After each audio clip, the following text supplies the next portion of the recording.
pleasing in thy sight. We ask it all in the precious name of Jesus. Amen. Amen. Thank you, Councilman Green.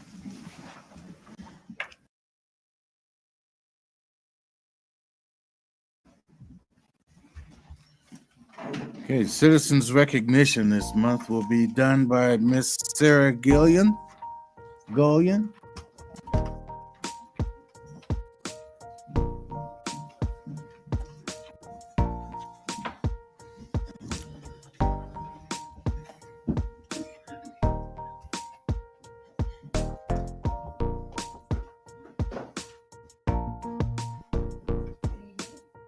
I've always been a believer that a strong public education system should be the foundation of a healthy city. We need a well-educated citizenry in order to move forward and grow as a city.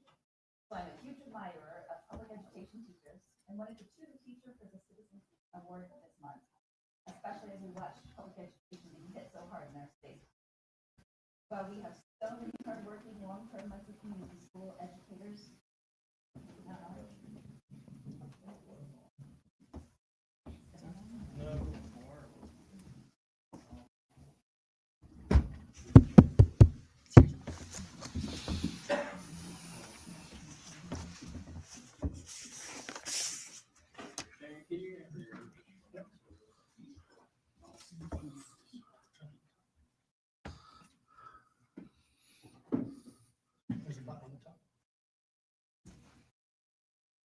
all right, is that better?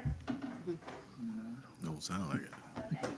So while we have so many hardworking, long-term Muncie community school educators, in fact, a couple on our own council, Rose Selby, who lives at Southside, and Dale Basham, who used to teach at Southside for many years and is retired.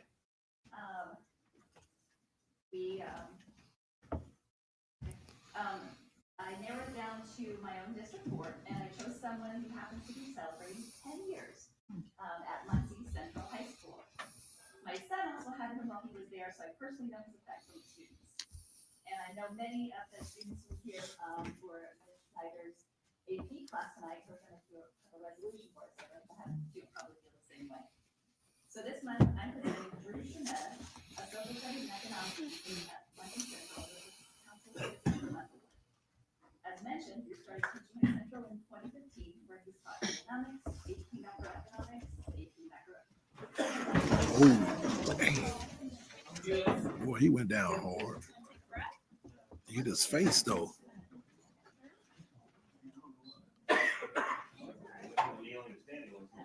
He hit his face.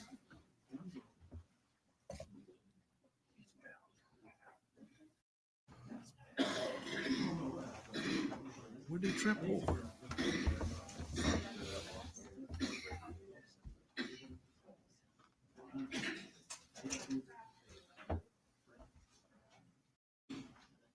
He's in Paris.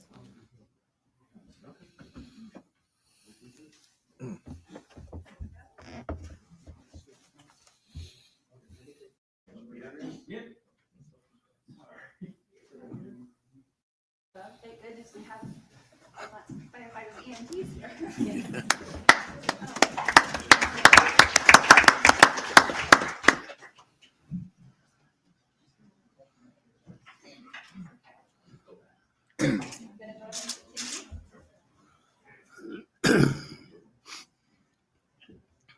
Okay, so Drew has taught some AP macroeconomics, U.S. history, world history, and national science. Before that, he was a technology education specialist for the Muncie Public Library, volunteered with Whiteley Community Council, was a teacher and academic community director for Motivate Our Minds, and taught social studies at high schools in Georgia and North Carolina. And he's a Ball State Cardinal since he earned his master's there, although he did do undergrad at Wake Forest University. Mr. Shemetta is also a mentor teacher for MCS, a career framework review for the Indiana Department of Education, served on the MCS Innovation Plan National Review Panel, and is a Muncie Youth Leadership Academy sponsor at Central. One of the foundational principles of the innovative plan that Drew found particularly important was culturally responsive practice, which embrace the values and backgrounds within our MCS community. He believes we need to lead our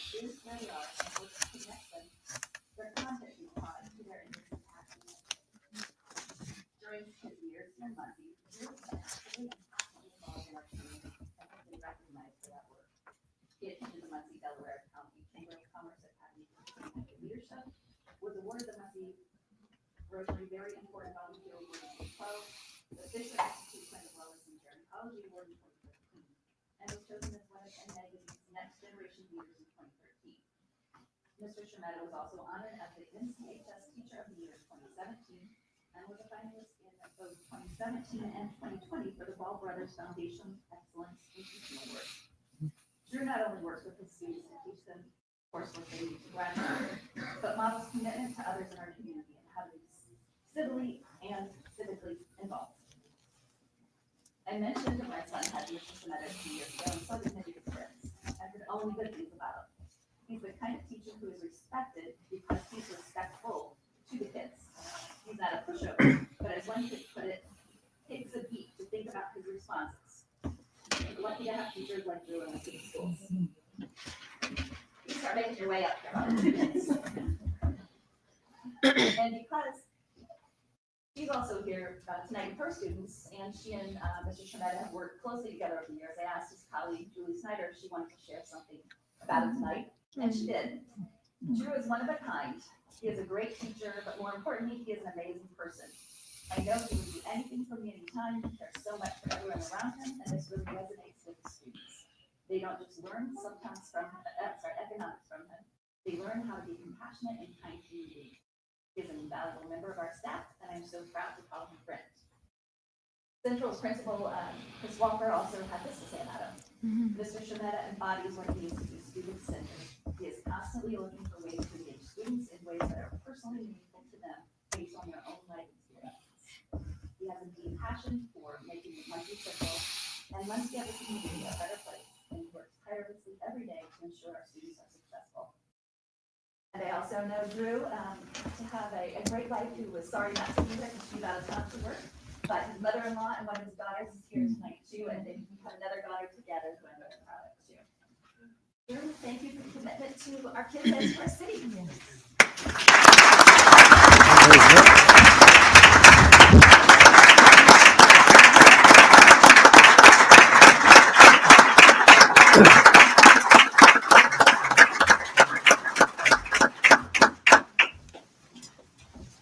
Very good to say thank you to everyone for the continued support of Muncie Community Schools. Thank you.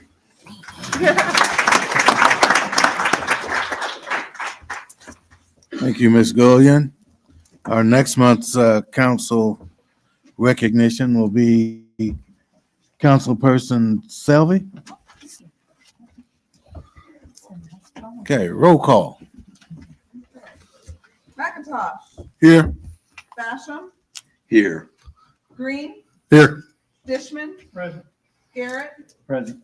Selby, Here. Gullion, Here. Powell, Here. President Mason. Here. All present.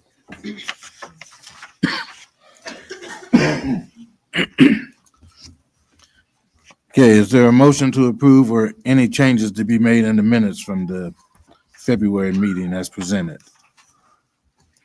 Mr. President, I would ask for this motion to be moved. I'll second that. Okay, motion has been made by Councilperson Selvey, seconded by Councilman Brandon Garrett. All in favor? Aye. All opposed? Okay.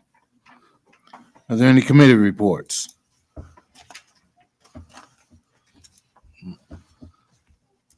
Okay, seeing that there's no committee reports, any appointments to boards and commissions?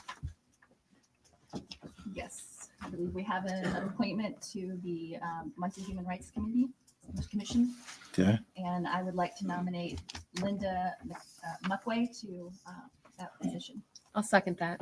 okay, motion has been made by Councilperson Gilliam to nominate Linda Muckway, seconded by Councilperson Powell. Are there any other nominations? Seeing there's no more other nominations. All in favor of nominating? Roll call. Does she want to come up and say anything? Okay. Linda, did you want to come up and say something?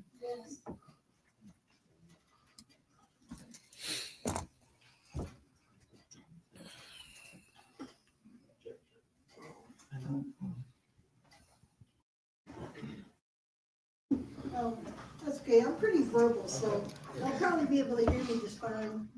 I want to tell you thank you very much for appointing me to the Human Rights Commission. I was on it several years ago, and I'm very happy to serve again. It's needed, especially at this time in our democracy right now. So, thank you for appointing me. Thank you. Thank you. Oh, I gotta figure that out from back there. Okay, we do a I don't vote have on that. ice in the back of my head. I thought it was a vote. I don't know. It'd be Did we- something convenient if I Don't we vote, right? I think we vote, did, but- roll call, isn't it? Vote. Okay, roll call.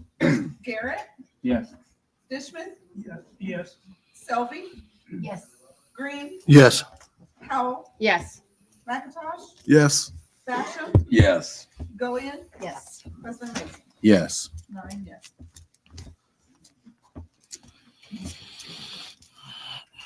Okay, previously introduced ordinances. Ordinance number 29-24. Mr. President, I'd like to withdraw that at this time. Okay.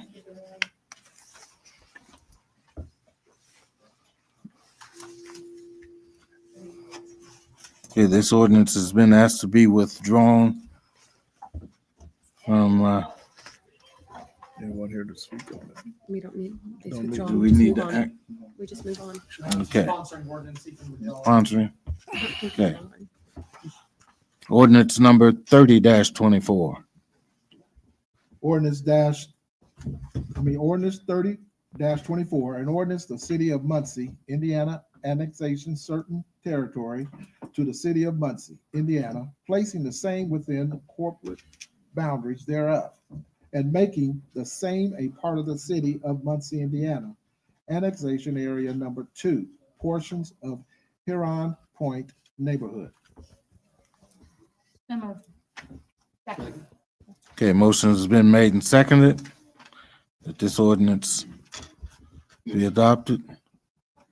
All in favor? Okay. Anyone here to speak on this annexation?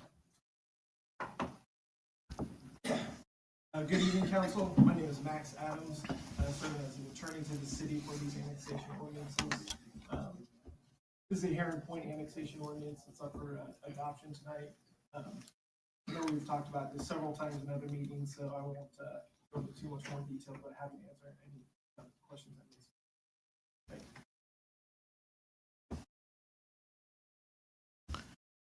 Is there anyone else here to speak on this annexation, Heron Point?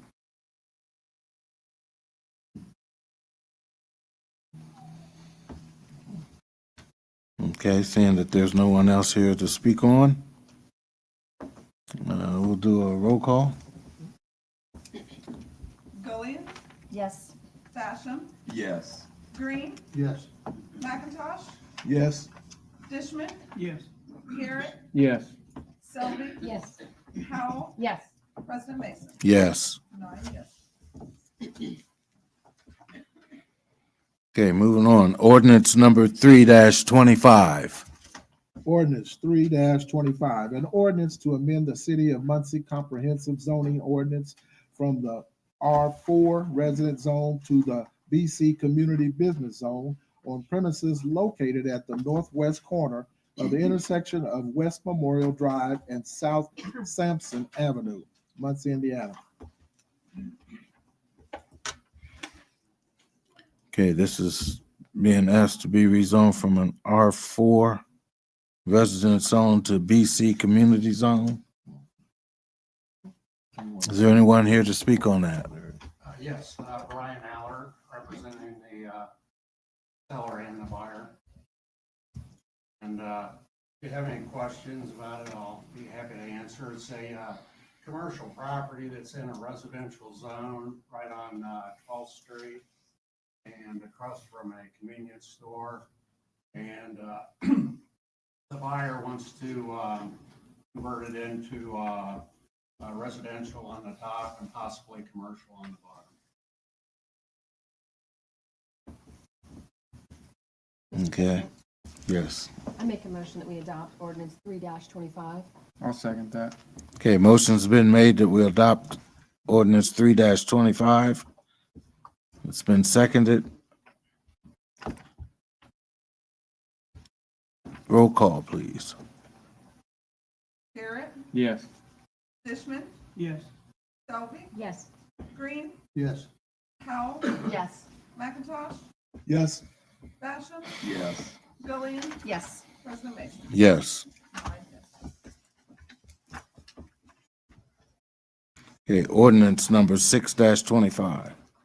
Ordinance 6-25, an ordinance amending chapter 77, parking regulations of the city of Muncie Code of Ordinance, Burris Laboratories School Parking. Mr. President. Yes, I make a Councilman motion that Powell. we adopt ordinance 6-25. I'll second that. Okay, motion's been made by Councilperson Powell, seconded by Councilman Brandon, that we adopt ordinance number 6-25. Any other? Any discussion on it? Roll call. Basham, Yes. McIntosh, Yes. Selby, Yes. Green, Yes. Howell, Yes. Fishman, Garrett, Yes. Gillian, Yes. President Mason. Yes. New ordinances. Ordinance number 7-25. Ordinance 7-25, an ordinance for transfer of appropriations, police/fire.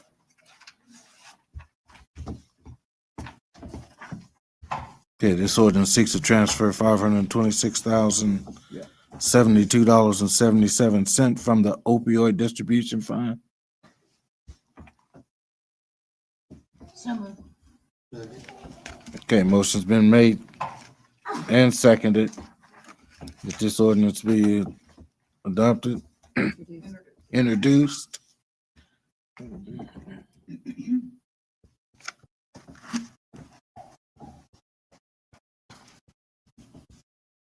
Okay, all in favor? Yep, that's what I was asking. Any public comment on this one?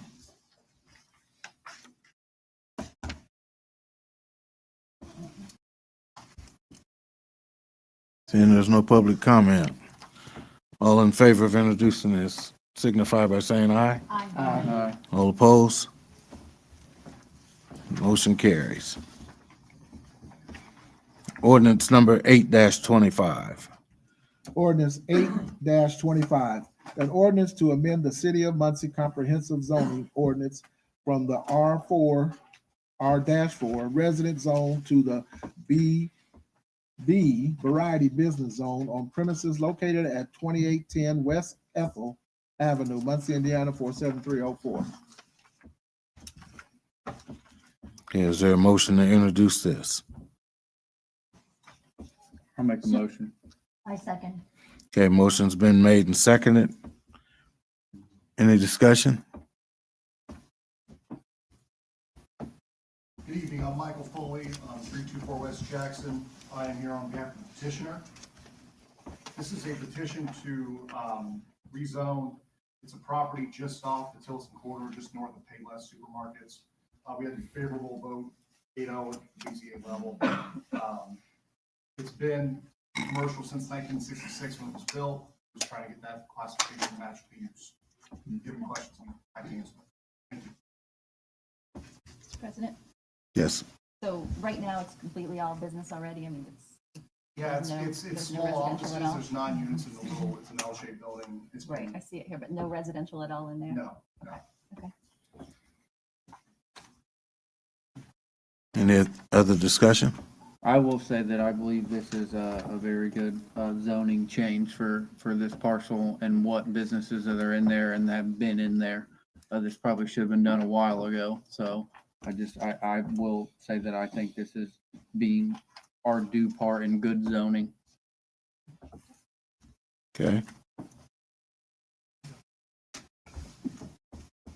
Any other comments or discussion? Okay. All in favor, signify by saying aye. Aye. All opposed? Vote carries. Ordinance number 9-25. Ordinance 9-25. An ordinance to amend the City of Muncie Comprehensive Zoning Ordinance from the BB Variety Business Zone to the R-3 Residence Zone on premises located at 2524 South Madison Avenue, Macedonia Avenue, Muncie, Indiana 47302. Okay, I guess this change in zoning would be to reflect its current residential use after it's split from a parcel with a commercial use. Is anyone here to speak on that? Mr. President, I move that we introduce ordinance 9-25. I'll second that. Okay, motion's been made and seconded that we introduce ordinance 9-25. On this is like a hardship, people have a loan for it, but it's an FHA loan, and they won't close it, they got 2 more weeks to get this closed. And so they can't buy the house unless it's zoned residential with the FHA, so it can't be, variety commercial. And people's worked really forward on this because we're trying to close it.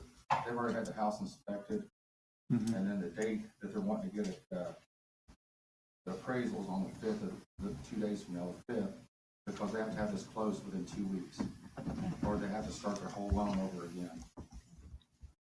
And that's all I have to say about it. Mr. Dean, can we suspend the rules for that? Yeah, so you would need to first vote on the introduction, Okay, then someone would need to make a motion to suspend the rules, which would have to be unanimous. Okay. Adopting the ordinance on the first reading, and then you do another motion to adopt. One thing before that, with this being that's a great idea, Councilperson Tubman, but with the FHA loan too, this is going to have already passed all of our substanding building laws that we have in ordinance too.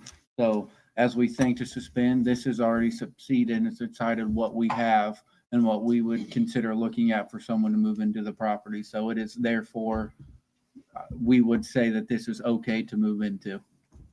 thank you for saying that. So what can you tell me about that property before I choose to suspend the rules? What's the quality? I mean, It's always what's the been a structure? house. I'm sorry. It's always been a house. Okay. On that property, that's the house it's been.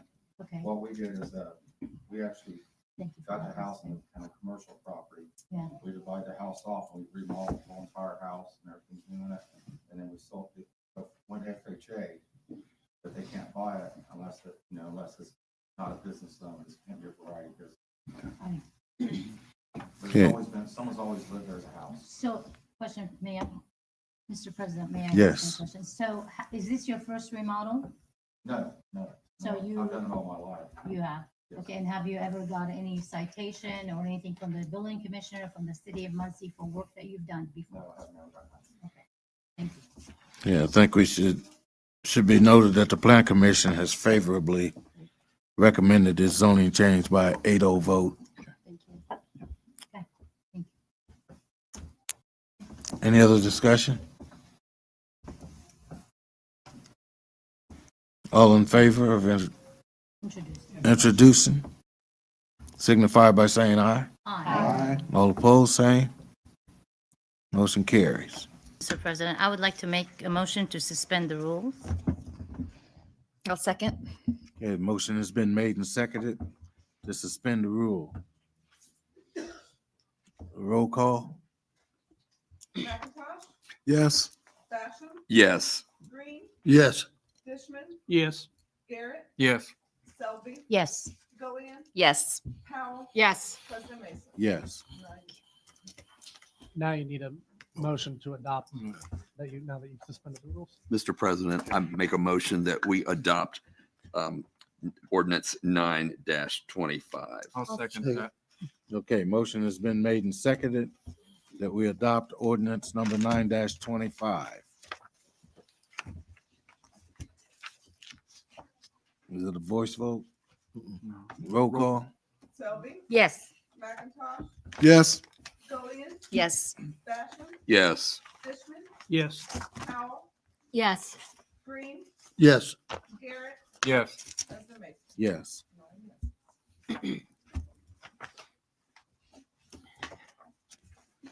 Okay, ordinance number 10-25. Ordinance 10-25. An ordinance to amend the City of Muncie Comprehensive Zoning Ordinance from the R-3 Resident Zone to the BV Variety Business Zone on premises located at 3700 Block East Centennial Avenue and Lot 2 in the Nanny Haven subdivision, Muncie, Indiana 47303. I make a motion to introduce this ordinance, please. I'll second that.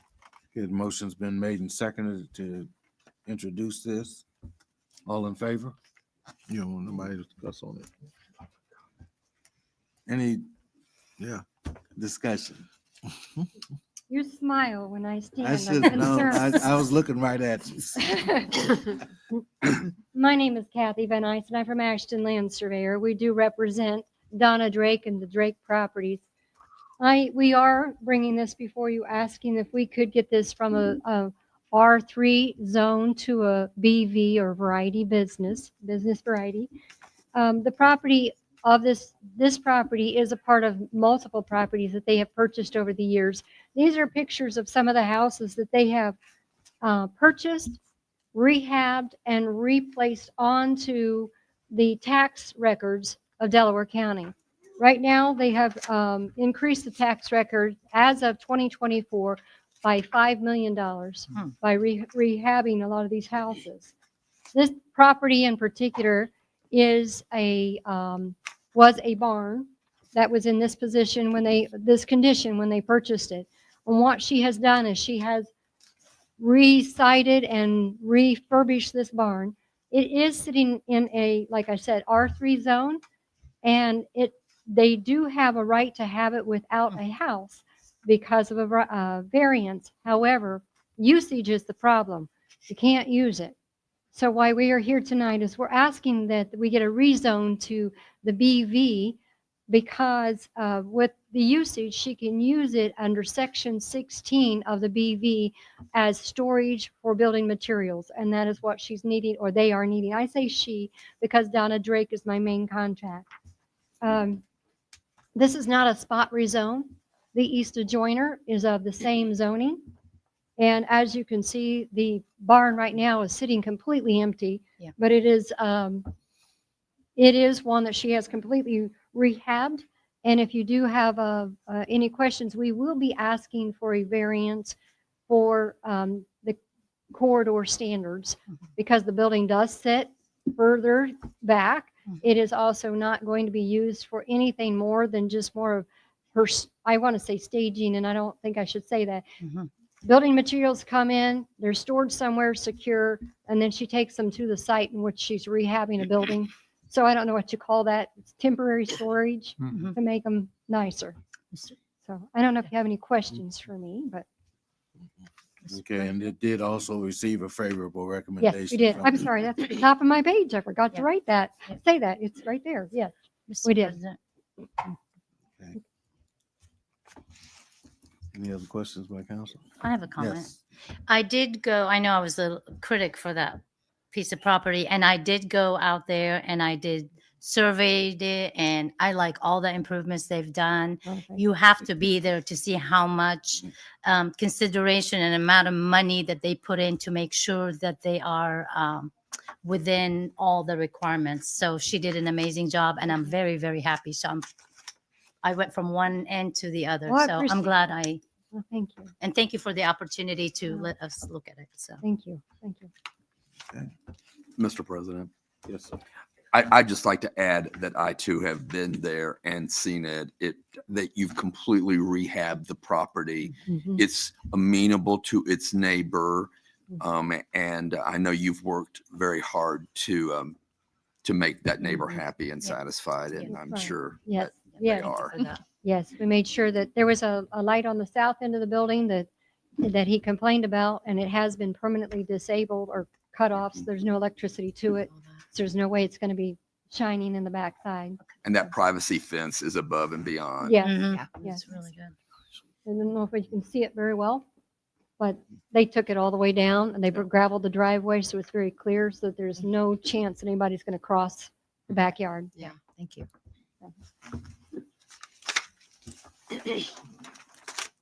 Okay, any other discussion?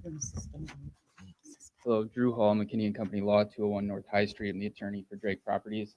I just want to make a clarification. It says on the agenda that it's an R3, but it's actually currently zoned R4. So just for the purposes of clarification.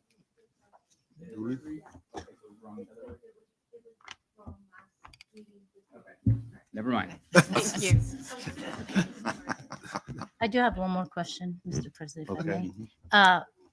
may. May I ask you a question? One more. So, I know I was very, I had so many questions about this property. How, time frame, how soon do you guys want it? Because I just feel like I was very critical of that property and I would like to suspend the rule, give you that opportunity to. I didn't want to push my luck, but I wanted to ask. Okay, well. Well, I would like to Okay, ask thank that, you. please. Okay, Mr. Dan, can I suspend the rules It now? would be the same process. Okay. Mhm. You'll need to introduce. first, Okay, and all then- right. Okay, thank you. Thank you. And there's also at the end of your agenda, once this is over, we might, it still shows the table from the previous Yeah. one, so. Yeah, thank you. Uh-huh. Okay, any other discussion?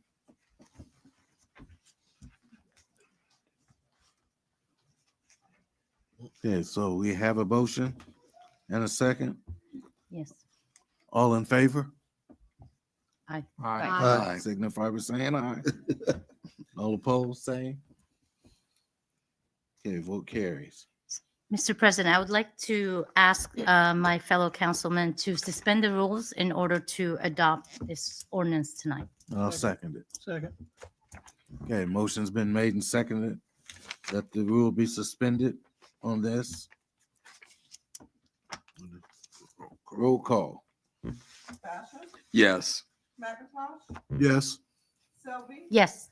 Green? Yes. Powell? Yes. Fishman? Yes. Garrett? Yes. Gillian? Yes. Mason? Yes. Motion to adopt. Mr. President, I- I'd like to move that we approve this ordinance. I second. Okay, motion's been made and seconded that we adopt this motion.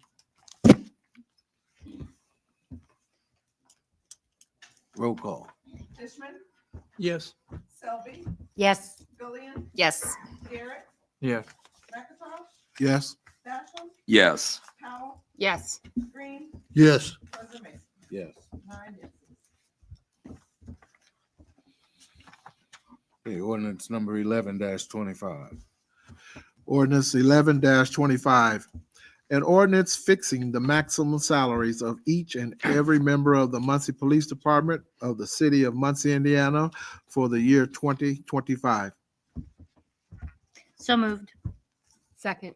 Okay, motion's been made and seconded that this ordinance be adopted.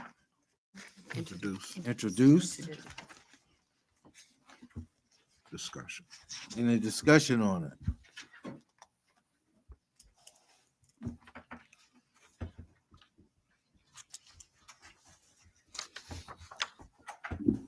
Good evening, Matt Wagley, Deputy Controller.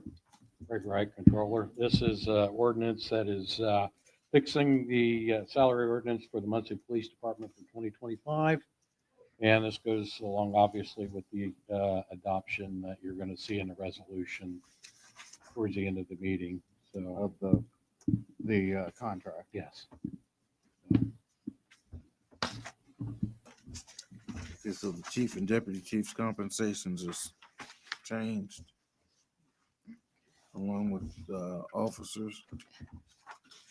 Mr. President, I've got a question. Yes. I think actually our legal counsel caught this, that it says that the increases take effect January 5th, 2024. Was that a typo in that? I would say it would be. Be January 1st, 2025. Okay. We need to amend that then? Yeah, section 3. Yeah. With amendment. Thank you.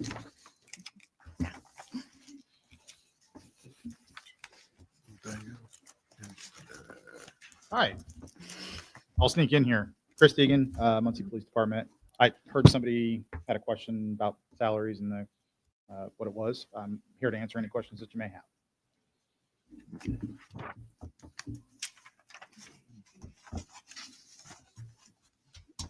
So this results in an increase from the deputy chief, the chief compensations, change from a stated annual salary to a stated biweekly pay. So what we did was traditionally in years past, we've had annual salaries for everybody across the board.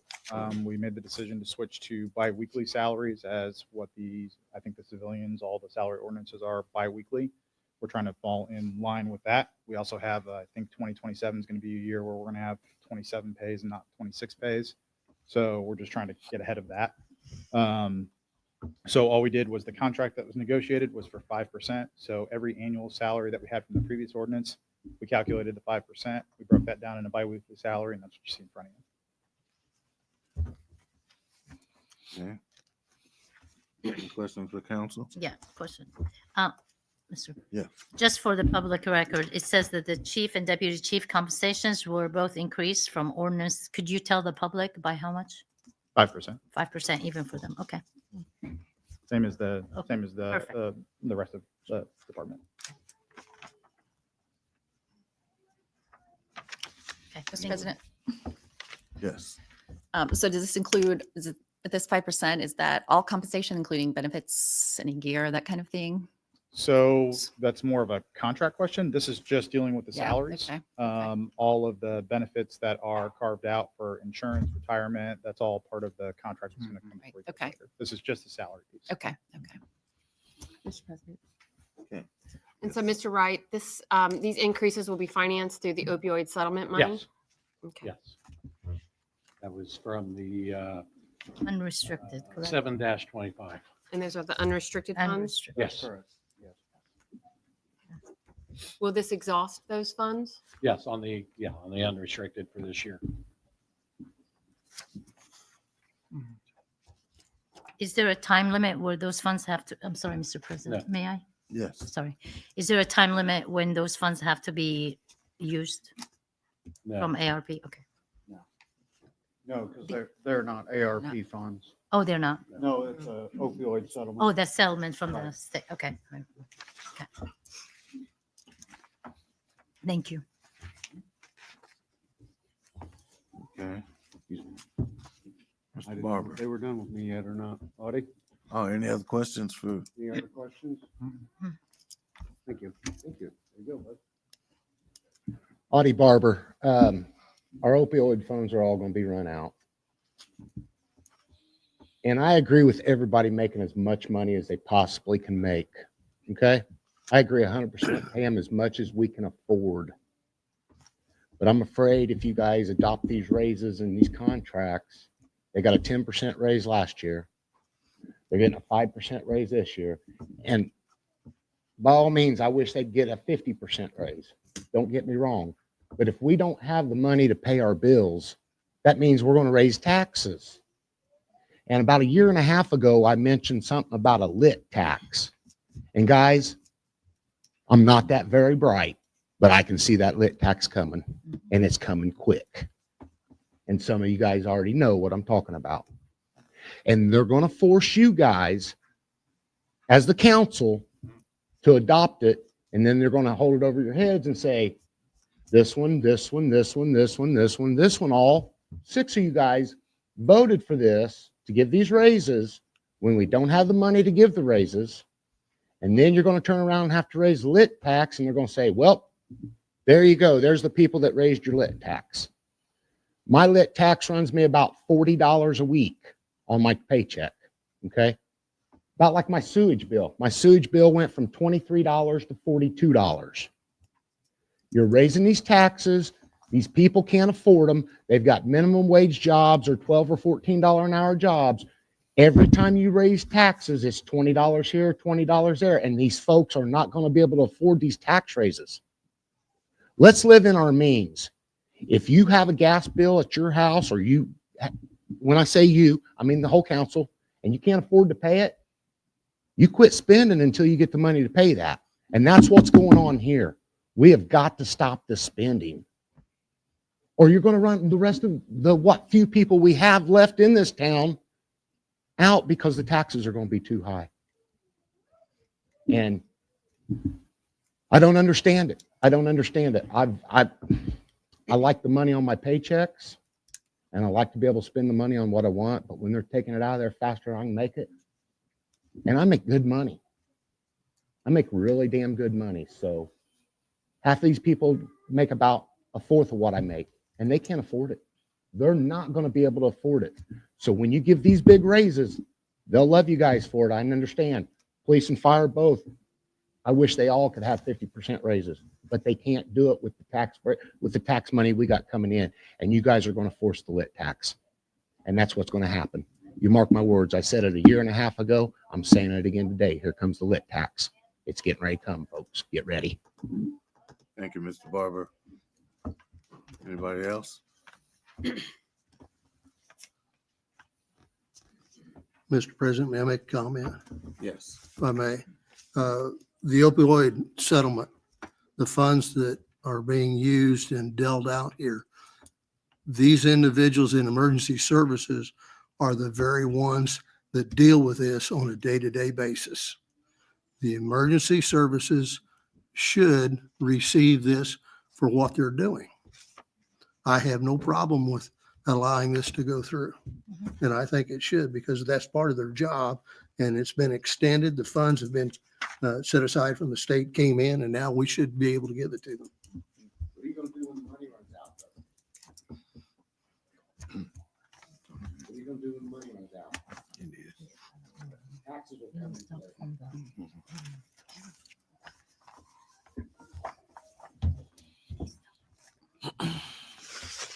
Anyone else? Okay.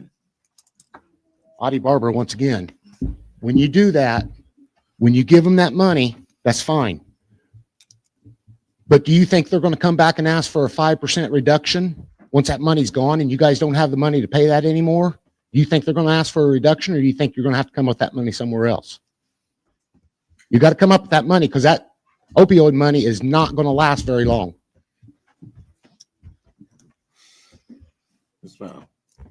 Mr. Barber, the opioid settlement money is not going to be used next year, from what I understand from an email from Mayor Ridenour. But the opioid settlement money is an 18-year process. I think that's what I read. So that's an 18-year process. So we will have more money to spend on other endeavors in regards to How much is the opioid money each year? Well, it differs every year. Unrestricted and restricted abatement funds, it differs every year. And from what Mayor Ridenour has said, we haven't spent any of that yet. So there's that. And in regards to what your comment on the lit, the first I've heard of that is an email earlier this week from Mayor Ridenour. So it is in the beginning discussions, from what I understand. It is in the beginning discussions already. I don't know. There's been no discussion as of yet. That's a conversation that you need to have with Mayor Ridenour. Well, like I said a year and a half ago, guys, get ready for it, because it is coming.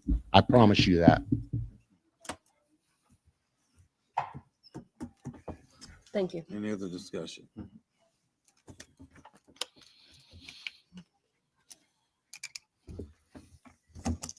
All in favor of introducing this ordinance, signify by saying aye. Aye. Aye. All opposed? Motion carries. Ordinance number 12-25. Ordinance 12-25. An ordinance fixing the maximum salaries of each and every member of the Muncie Fire Department of the city of Muncie, Indiana for the year 2025. So moved. Second. Okay, motion's been made and seconded that this ordinance be introduced.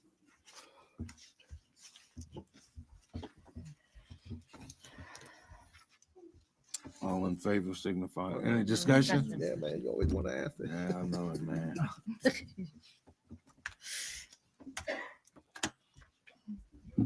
Again, this is basically the same, fixing the salaries for 2025 for the fire department as we did with the police department for the contract year for this year.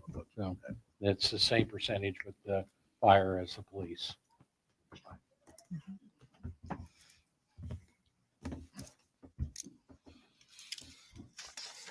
Mr. Burford. Just if you guys have any questions for us, I'll be happy to. Anybody have any questions for the chief? No. Thank you. I do have one question. What is the total amount of the opioid settlement? That's a question for Mayor Ridenour or for the controller. I have a follow-up question with that too, about the community center in Heacon Park. Well, as of now in that fund, the unrestricted is 526,072.77. And there's a total of $1,664,523.28. Excuse me. Yeah, that includes the restricted. Right. So that's what I was going to say. The restricted is the 1.1 something, 1.3. 1.138. Yeah. Okay. So that's different. Okay. Right. Total 1.4 million total. We'll get. No, that's what we have right now. What we have. That's an accumulation of I think 4 years worth of funds. Mr. Mason, I do have a question. Okay, go ahead. President Mason, I'm so sorry. Mr. Wright, and this might be a question for Mayor Ridenour. In December, when we talked to Mayor Ridenour at our council admin conversation, we talked about a different use for the opioid settlement monies, that it was originally earmarked for a community center in Heacon Park and then would be shifted for this use. I just want to make sure that there's funding for that community center in Heacon Park so that we're not robbing Peter to pay Paul. So maybe that's a question for you, Mayor Ridenour.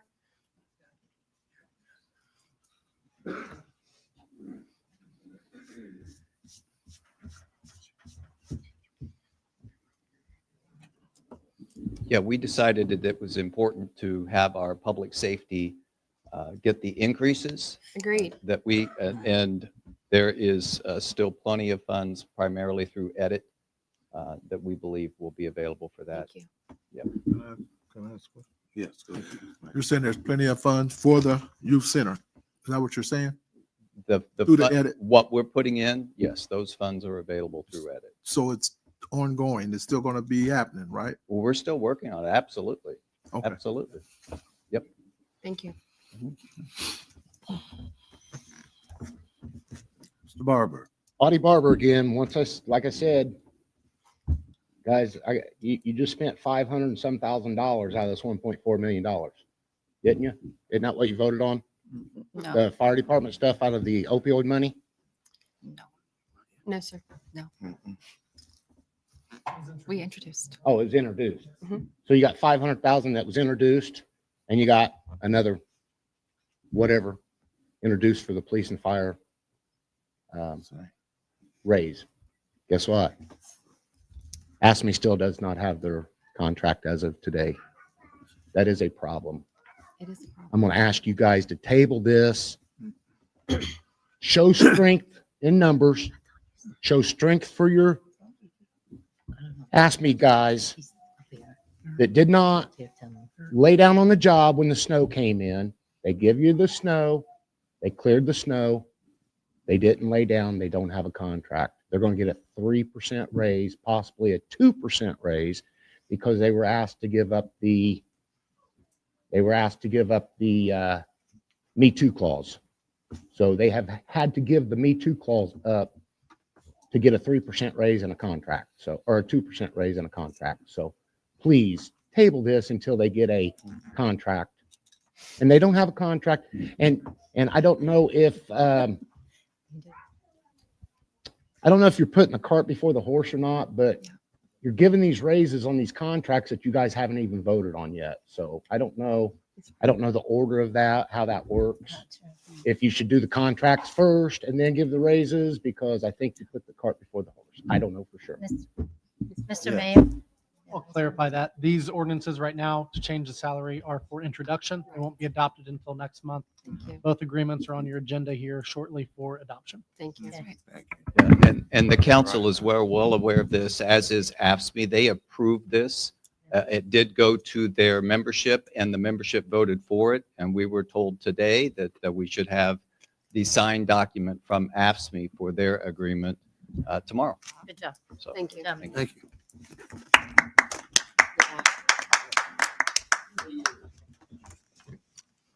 Okay. I'm fine. Any other questions or discussion?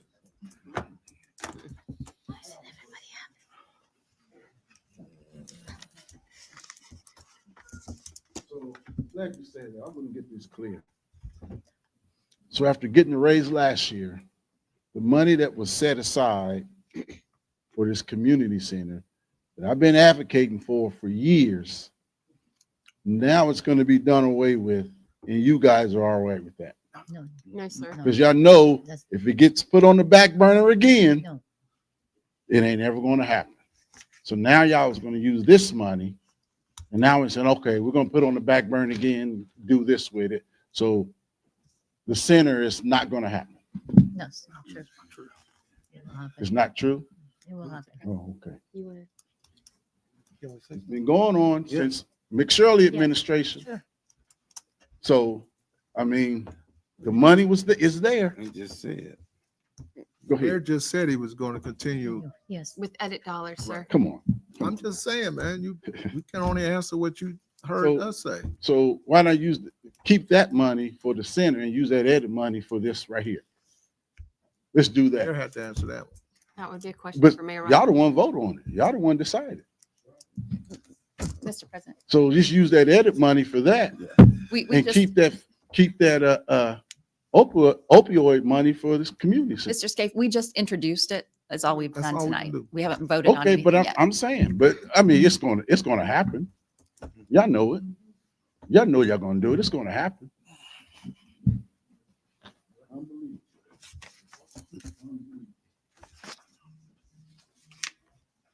Also regarding AFSCME, the raises will be on for Friday, and they will also receive their back pay Friday Thank you. Good job. Good. per the contract. Thank you.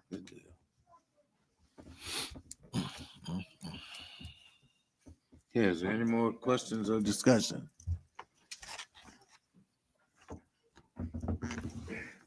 All in favor of introduction of this ordinance, signify by saying aye. Aye. Aye. All opposed? Motion carried. Resolutions, resolution number 3-25. Resolution 3-25. A resolution of approval for the 2024 changes to the official zone maps for the city of Muncie. Yeah, this resolution approves changes to the zoning map to reflect zoning amendments that have previously been adopted by council. Is there a motion? Make a motion that we adopt resolution 3-25. I'll second that. Okay, motion's been made and seconded. We need discussion. Yes. Yes, ma'am. Good evening, Council. Kylene Swackenmer from Planning Commission. Just here to introduce this one to you guys. All of the 2024 zone changes that came before you and were approved have been incorporated into the official City of Muncie maps. They've been updated on GIS mapping systems and within our office. There was a total of 6, so you should have received the compiled list of that. And just here for any questions. Any questions by the council? Any questions from the audience?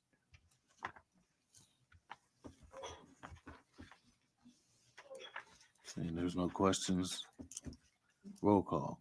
Garrett, Yes. Basham, Yes. Fishman, Yes. Powell, Yes. Green, Yes. Selby, Yes. McIntosh, Yes. Lillian, Yes. President Bear. Yes. 9. Resolution number 4-25. Resolution 4-25. A resolution of the Common Council of the City of Muncie affirming Muncie as an inclusive community for all residents. Motion to adopt resolution second that. 4-25. Thank you. Councilman.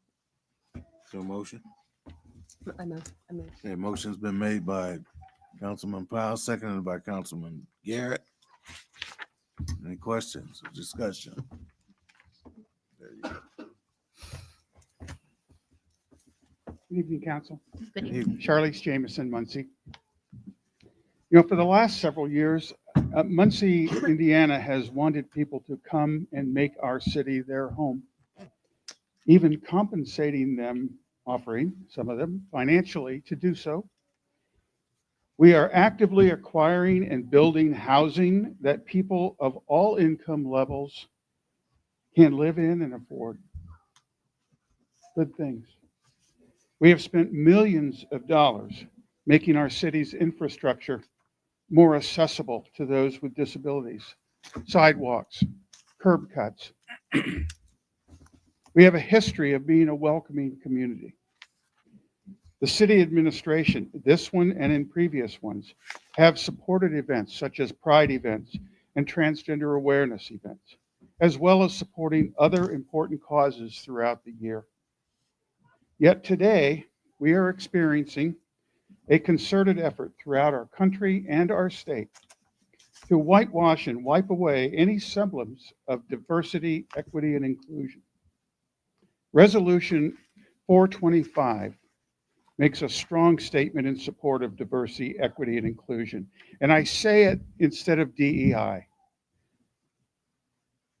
We need to say the words diversity, equity, and inclusion.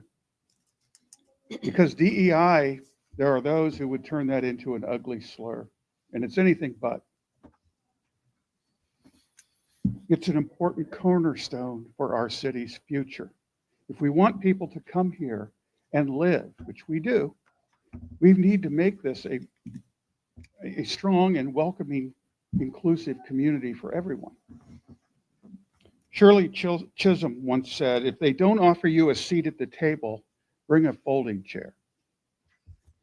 Let's make sure the city of Muncie always has plenty of chairs. And if we don't, then let's build a bigger table. Thank you. Thank you.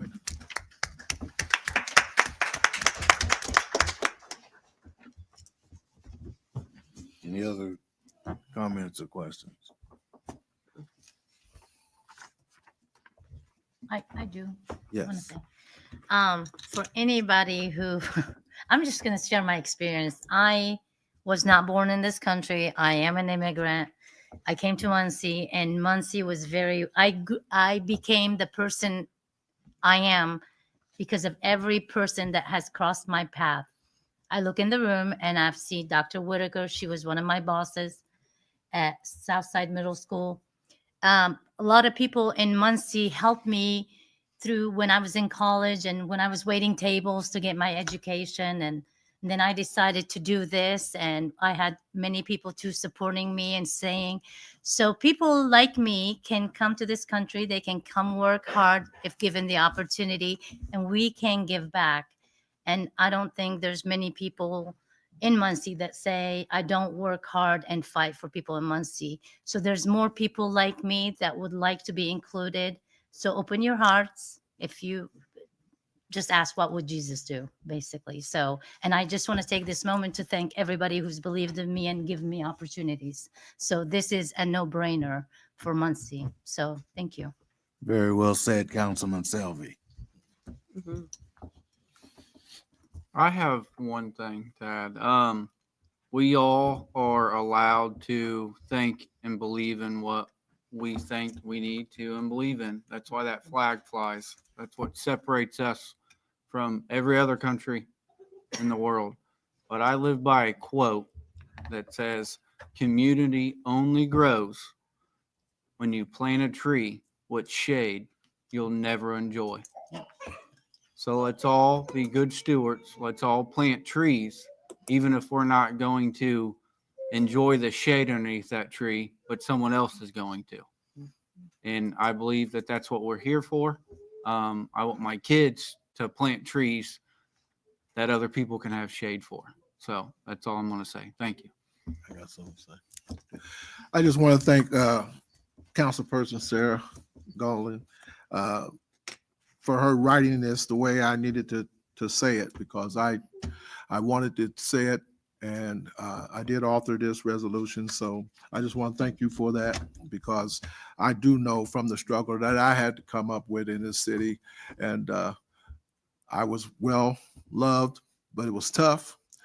But to be the first African-American president of Local 287, UAW, and then to have President Obama's campaign team come and ask me to introduce him when he was speaking here in 2008, lets me know that not only me, but people like me can have that opportunity. So thank you, Sarah. Yeah, good deal. President Mason, may I Any say other something really quick? questions? As an occupational therapist, I deal with people with physical disabilities. I deal with kids that are on the spectrum. It's about those kids too. I want to make sure that all my kiddos, all my students, all the people that I've touched as far as an occupational therapist and help to make their lives better, that they have that opportunity. So this is a lot broader than what we've been told. So just that, you know, skills for the job of living. Go OT. That's all. Yeah. Thank you. Any other questions or discussion? Okay, the motion has been made and seconded to adopt this resolution. Roll call. Powell, Yes. Garrett, Yes. Selby, Yes. Basham, Yes. Dishman, Yes. McIntosh, Yes. Green, Yes. Gillian, Yes. President Mason. Yes. 9 yes.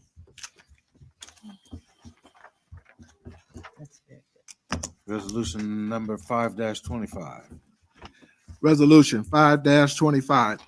A resolution of the Common Council of the City of Muncie to encourage relief, promotion, and/or communication for small businesses in the city of Muncie. There they are. Mr. President, Yes, sir. I move that we adopt resolution 5-25. I'll second that. Okay, motion's been made and seconded that we adopt this resolution. And it looks like we have some discussion.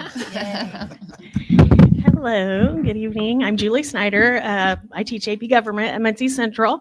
For the past 5 years or so, one of my requirements for this class, it's been a civic engagement project where they have to attend city council meetings in the fall, but then in the spring, they have to actually take part. So this year, this is a great group. They have done so well. So I'm just going to introduce them and then they're going to take it from there, okay? So Isabel Quirk, Aaron Coggeshall, Ethan Klinger, Emma Judge, Isaiah Voss, Chet Clark, Sadie Hannah, Ian McDaniel, and Jacob Collins. So I'll let them take it away. Good evening. When our class was presented with this project, we knew that we wanted to create a resolution that strengthened our community. We saw a need to shine a light on the small businesses here in Muncie and wanted to come up with ways to better their promotion. Each member of our class will read a section of our resolution. A resolution of the Common Council of the City of Muncie to encourage relief, promotion, and/or communication for small businesses in the City of Muncie. Whereas Muncie is a city that thrives when connected with small business. However, that connection between small businesses and the community has been lackluster within the past decades. And whereas the introduction of big chains has been overshadowing, and small businesses have not been given opportunities to connect with the city better.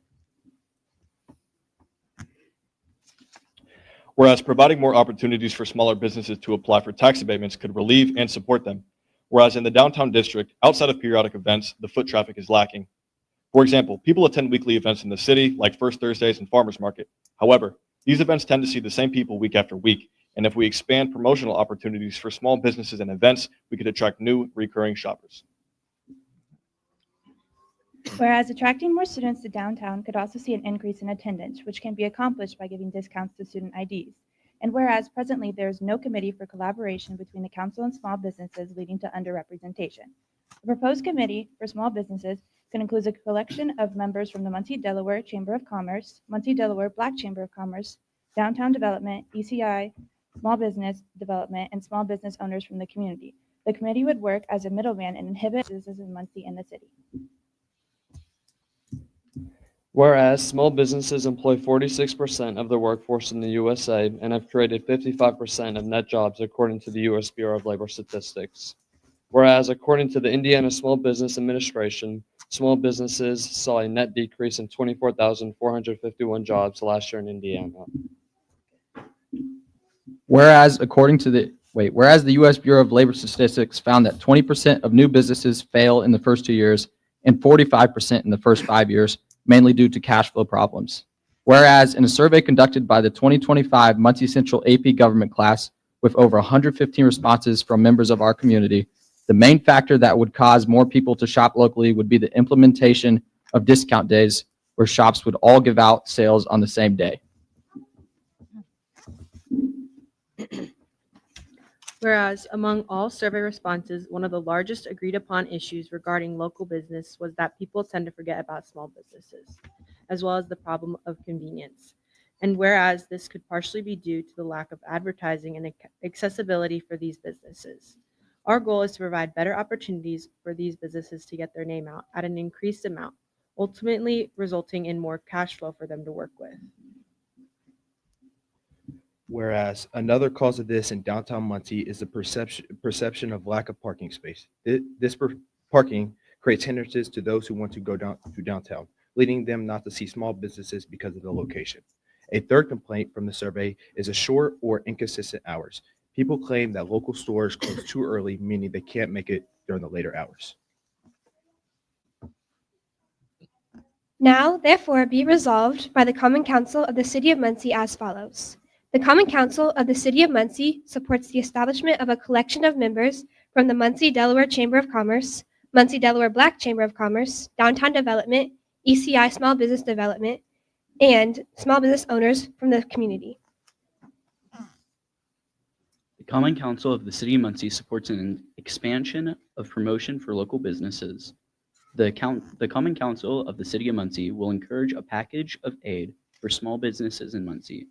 These benefits may include discount days, increased promotion of free public parking, and more possibilities for potential tax abatement opportunities. Do you guys have any questions for us?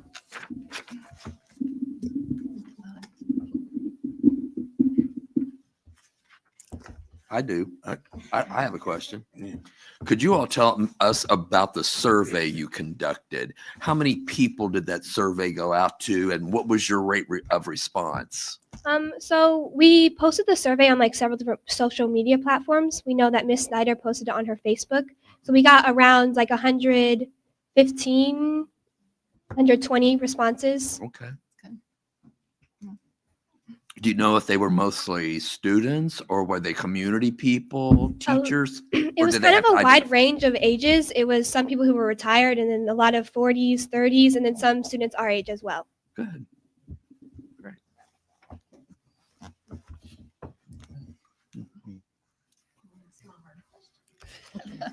What prompted you to come up with? I mean, I've been through the class, and I totally understand. You're phenomenal, by the way, phenomenal. And I'm not just saying that, you are phenomenal. What prompted you to come up with this? Because I've been up here for a while now. I don't want to toot your horn, but this is probably the best one. The one that I think that will impact the most, that we can jump on and get something done with the most, is this one. So, I mean, I know you're local, and the way that you say, we don't do enough days, we don't give enough, discounts per day when we're doing it, really kind of hits the home, because it's, when you're saying that, I'm thinking, wow, that's really something we can do. Why didn't we think of that before? But you did. So when you came together, what was the idea from the beginning to now to come to this? So kind of like a lot like you said, we had a lot of options to begin with, but we narrowed it down to this topic because we felt like we actually wanted to do something that like influenced our community.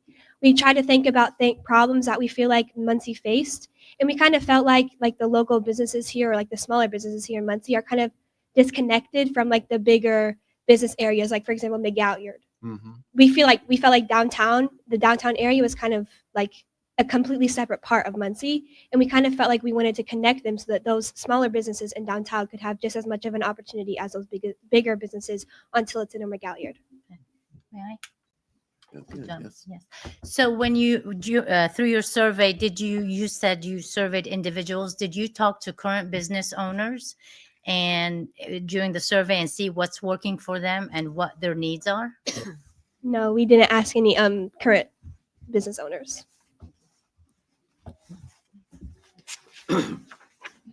You said ask tough questions, right? Yes. Ask the teacher. Any other questions? I'll just make a comment, Mr. President. Yes. I was lucky enough to be the one who got to work with the class this year, and I'm going to say that it was a super class. I mean, they were really great to work with. They wrote this. I did a little editing and gave them, a little bit of some ideas here and there, but they wrote it. They came up with the ideas, all the ideas of how to, work with the small businesses. They all came from these students, so it's a great class, and I was happy to work with it. Oh no, not at all. No. It was fun. Yeah. Yes. Are the results of your survey going to be published somewhere, maybe on the school's website, or how would we as council know the results of your survey? We could definitely do that. Yeah, we have all the results, so we could definitely post it on our school, or yeah, we could email you. Yeah. Appreciate you. I will say that it gets kind of easier as you speak in public, but every one of you spoke very upfront, very forceful. You kind of drew us all in. And then Ms. Snyder, not again, but I'm going to toot your horn, but this is what you get when you have a teacher in a classroom that allows open-minded thinking, that allows kids to think for themselves, that are teach but not shoved one way. That's what you do. You do a great job of allowing people to make their own minds to bring us this, which is a collective group of kids that brought us this. So thank you guys. Just thank you for this. And Ms. Snyder, again, thank you for another great class and another great year. Thank you. Thank you.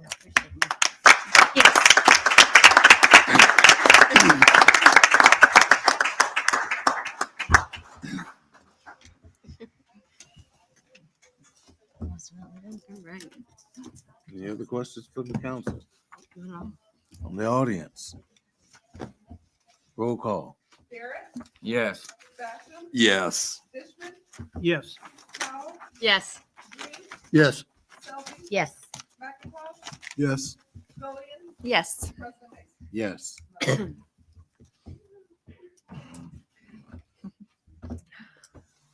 Okay, resolution number 6-25. Resolution 6-25, a resolution of the City of Muncie transferring funds within the City of Muncie Common Council budget. Make a motion to adopt resolution 6-25. I'll second that. Okay, motion's been made and seconded that we adopt resolution number 6-25. Any discussion? Any question from the council members? I just want to explain that the budget was set before the Ethics Commission was completed. In order to live stream that, which council feels is very important, we needed some funds to do that. Our council attorney graciously has agreed to pay for that out of some of his fees. And so thank you very much, Mr. Gibson. Yeah. Thank you. Mr. Gibson, his commitment to making sure that there's that level of transparency and that people are able to take in that meeting is wonderful. And so I just want to explain why we're transferring those funds. It's just transferring it from attorney fees to other services and charges, I believe, so that we can live stream those Ethics Commission meetings. Thank you, Mr. Gibson. Any other questions, comments, concerns? Thanks. Anybody from the audience? Roll call. Yes. Yes. Yes. Yes. Yes. Yes. Yes. Yes. Yes.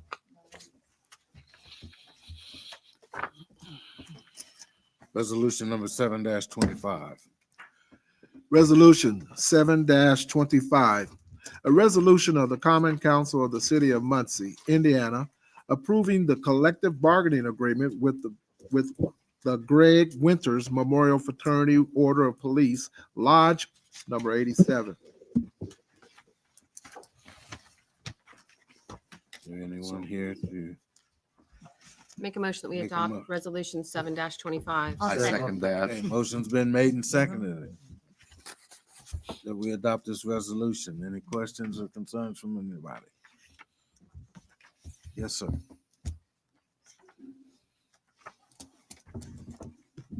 Good evening. Sorry, I was back there fanning myself, trying to step out in the hallway. I'm a little hot-blooded. It's warm in here. For those of you that don't know, my name is Brandon Qualls. I'm the president of the Greg Winters Memorial Fraternal Order of Police, Lodge 87 here in Muncie. I appreciate you taking a few minutes to hear me out. This contract is an attempt to try and move our department into being competitive with other agencies in the state. We'd appreciate your support for this contract. Historically, over the decades, and I'm not meaning anyone in this room, I'm talking long-term, municipalities have been able to underpay their law enforcement all across the country because there was a line of civilians lined up down the street and around the block willing to come and answer the call and serve their community. Unfortunately, all across the country, that is not the case anymore. Departments all over the country are struggling to properly staff their departments in order to serve their community. New officers are actually a rare thing. The last several years, the agencies are actively recruiting from other agencies to fill the vacancies within their own department with lateral transfers. When I was hired in 2012, there was well over 100 applicants trying to be hired by the Muncie Police Department. The departments completed one hiring process a year, and at the conclusion of that, they had dozens of individuals on a hiring list just waiting for an opening on the department. Now the department runs a hiring process whenever they can get applicants that apply. The last process, which started just this month, or last month actually now, saw 3 individuals. And just historically, once background investigations are completed, testing for perf, such as medical and psychological testing, we'll be lucky to have 1 of them left. I can say without hesitation that if it were not for the numerous lateral hires that we have made over the last several years, we would be in a staffing crisis. We would have to resort to restricting calls for service, as many other agencies have had to do across the state and country. This is obviously not the level of service that we want to provide. The department has completely changed how applicants submit their applications, making it easier. The mayor has offered lateral transfer bonuses to try and entice lateral officers to make the move. The department hired a company utilizing advertising and QR codes to try and recruit. Officers are attending job fairs in town and advertising. Since January 1st of this year, the Muncie Police Department have already had 5 officers leave. Except for once, for a very short amount of time, we have not been able to get full staffing for years. And most of that time, we've had numerous openings that cannot be filled. Most of you I've spoken to about this in the past, but I'd like to share some statistics with you. I've looked at the certified salary list from 2023, 2024, and for this year for 2025. This list, just to be clear, only includes departments that are under the 77 pension fund. It does not include sheriff's departments or sometimes college departments or other small departments that are not on that pension fund or on a different fund. Depending on which stats you look at, Muncie is around the 12th largest city in Indiana by population. In 2023, the Muncie Police Department was 102 in pay. In 2024, even with the 10% raise, the Muncie Police Department was 98th in pay. In 2025, assuming the 5% is approved, the Muncie Police Department will drop 5 spots to 103rd in pay. Some of these agencies that are above us are small departments, such as Hartford City, whose base salary this year is $70,000. Some of the agencies that are making considerably more than Muncie are towns, when I looked at the list, I've never even heard of. I don't know even where they're at in the state. These agencies take a fraction of the calls that the Muncie Police Department responds to. To date, already this year, the Muncie Police Department has already responded to over 7,000 calls for service.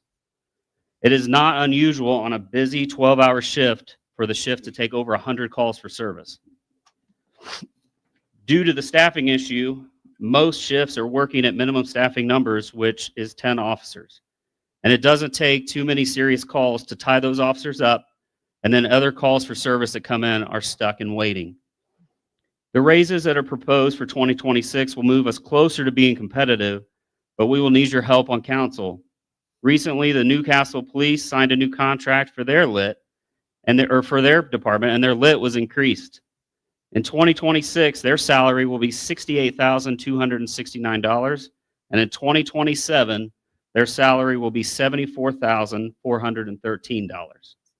We cannot afford to not be competitive with those kind of agencies that are so close to us and take a fraction of the calls that we take.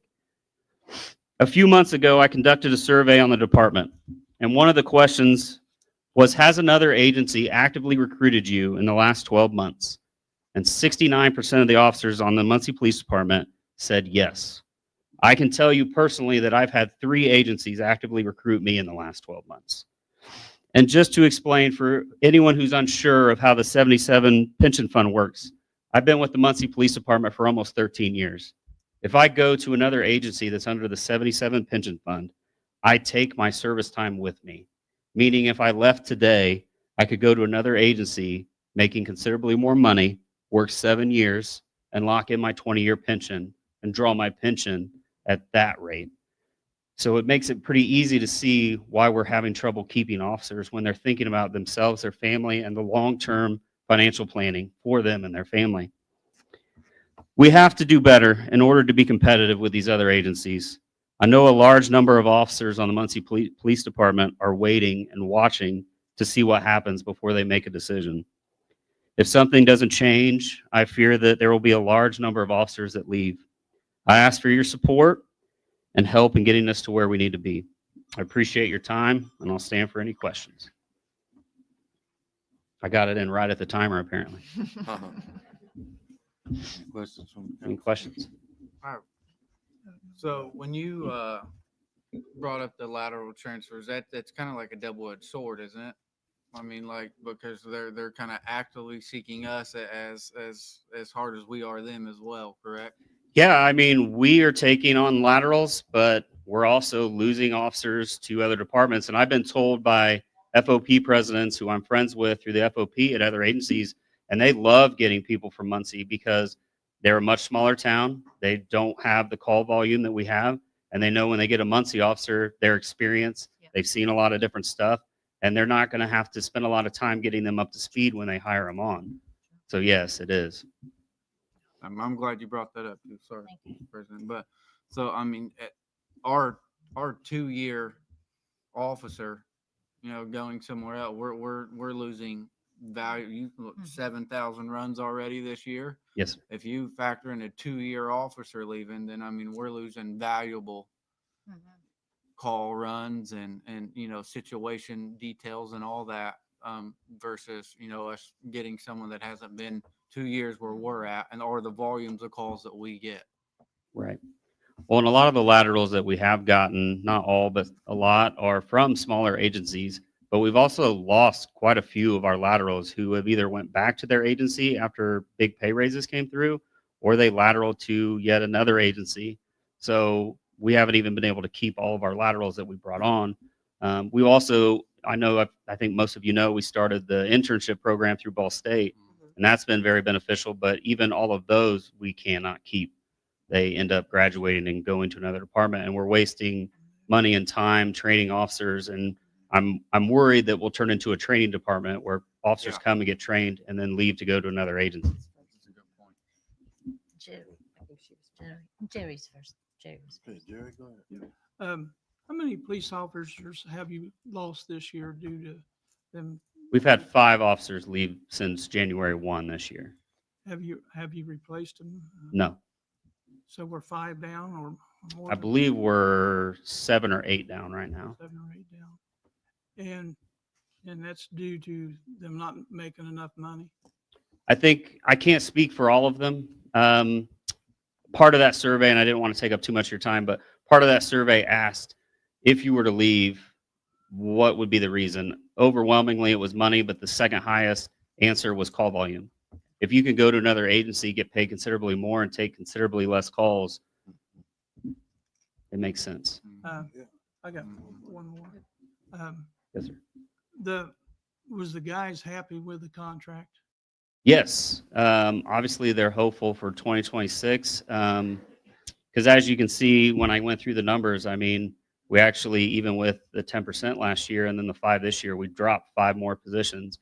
And to be, more than 100 agencies making more money than us with the call volume that we have, and that's just in the 77 fund. If you take in all the sheriff's departments and factored in all those salaries, we'd be much, much lower. The county sheriff's department and the Ball State Police Department are right behind us right now in salary. Thank you. So if I may, thank you, Mr. President. So the lit was brought up a couple times. So let's Yep. talk about the elephant in the room. Yep. Would you explain, because now the rumors are going to be out there, to the public when they hear this from your perspective, what would what percentage, if it comes out, what percentage, what does it look like? Is it going to be the same rate for everybody? Because it was mentioned people make this much and this much. What's the percentage of their income tax? Could you give me 3 examples, and what would it be dollar wise, a week or a month? I don't have those numbers with me because I wasn't expecting to talk about that right We've now. talked about it, not you, but a bunch of people. Right. No, So I have a bunch of those numbers. I don't have them with me tonight, so I don't want to speak and be incorrect about it. Okay. But it's based on your income, it's percentage based. And a lot of the counties that are around us have a higher rate than us already. Henry County just raised theirs to just over 2%, I believe, with this new contract that they did with their police department. And that's why they were able to give them the raises they needed. And we lost one officer to Newcastle before that even happened because he knew it was coming. And we tried to convince him to stay. I know I spoke with him. I know Deputy Chief Deegan spoke with him. We tried to convince him to stay. And he said, no, this is happening. I'm going to make way more money and take considerably less calls for service. I have one more question. Go ahead. Let's say this discussion comes up and you're, how is the police department going to inform the public, not just us councilmen, about the percentage or what you're thinking? Are you going to be talking to, because the blame will fall on all of the 9 Right. of us, right? Mm-hmm. We understand your needs as a police department. Safety is important and it's not cheap to keep people safe. Right. And if we ask general public, would you be willing to, if you ask me, would you be willing to pay this much percent more for better public service, for better, to receive? I would say yes. But what's your outreach going to be towards the community? Well, how are you going to let them know and say, Well, obviously we want to work with council and we want to have public discussion and then have all the numbers prepared. I'm sorry I didn't bring them tonight. I wasn't prepared for that part of the discussion, but obviously we want to be open, honest, talk about what the issues are, much like I did tonight, talk about the numbers and have that chance for a public discussion on it, and share that information with the general public as to why it's needed and what the numbers actually are. so you're just going to do that through council, or are you guys going to? No, I mean, Try once to that process gets started, we'll probably, as the lodge, I have to clear that with the executive board, but we'll probably put some statistics and numbers up on our Put 'em in the Facebook paper? page, and that way it can be shareable so that information can be disseminated to more people than maybe attend these meetings or watch. Okay, Councilperson Powell has a question. Go ahead. I just want to say, I'm not trying to put you on the spot. I was just, Understand. bringing that up. Thank you. Number one, there's not anyone up here who's not supportive of public safety. I think that we've had conversations, both police and fire, about how supportive we are. And that we see that Muncie has historically, over the past 5 or 6 years, at least 7, become a training facility for other. That's something that we talked about on pre-2019. This contract that you're asking us to consider tonight, it's a 2-year contract. The first year is 5%. And then the second year, if that doesn't happen, what happens then with the police department? We do not have a contract for 2026. If that does not happen, our contract will expire as per the language in the contract, December 31st of 2025. Okay, so this could very well just be a one-year contract for you, for the police department, if that doesn't happen. Correct. And then I have a question for Mayor Ridenhour or Mr. Wright, if they could step up.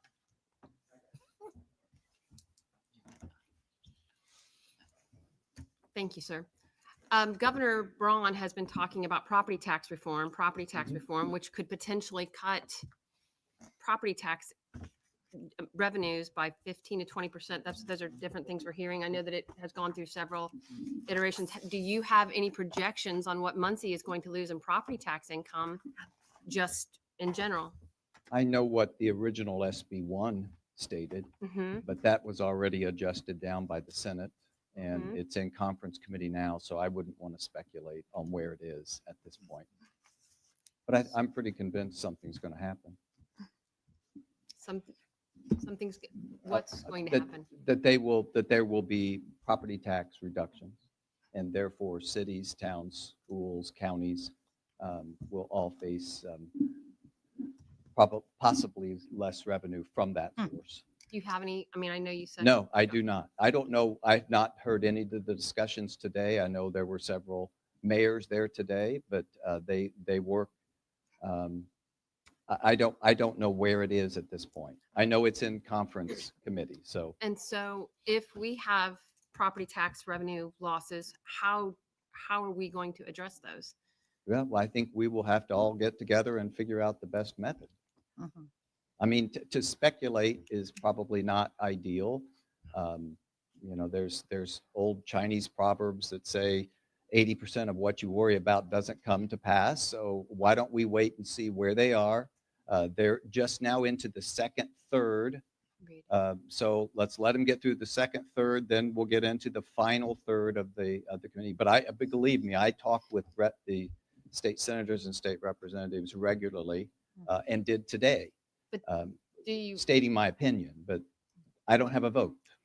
Okay. So I can't speculate where. But you do understand why I've asked, if we're going to be losing a significant portion of our property tax revenues, why that would cause concern. Absolutely. That's why I said we'll all get together and figure it out. Mr. President? Yes.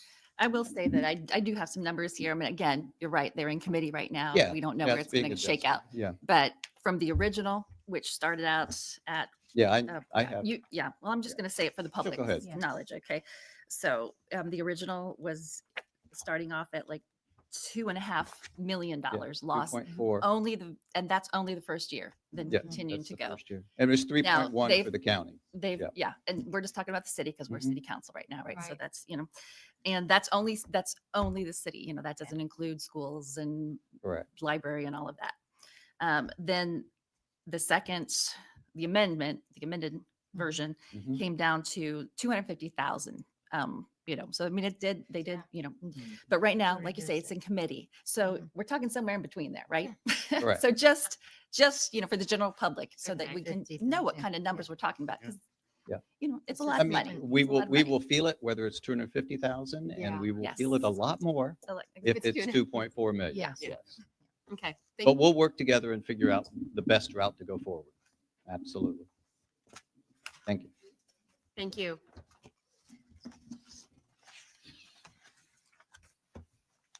Any other questions? Comments? Once again, Audie Barber. I want to pay these guys as much as we can afford. And with that, you discussed the tax reform, property tax reform. It's not been done in the last 8 years, so I don't see it coming happening, but it could possibly happen this time. But the thing about it is,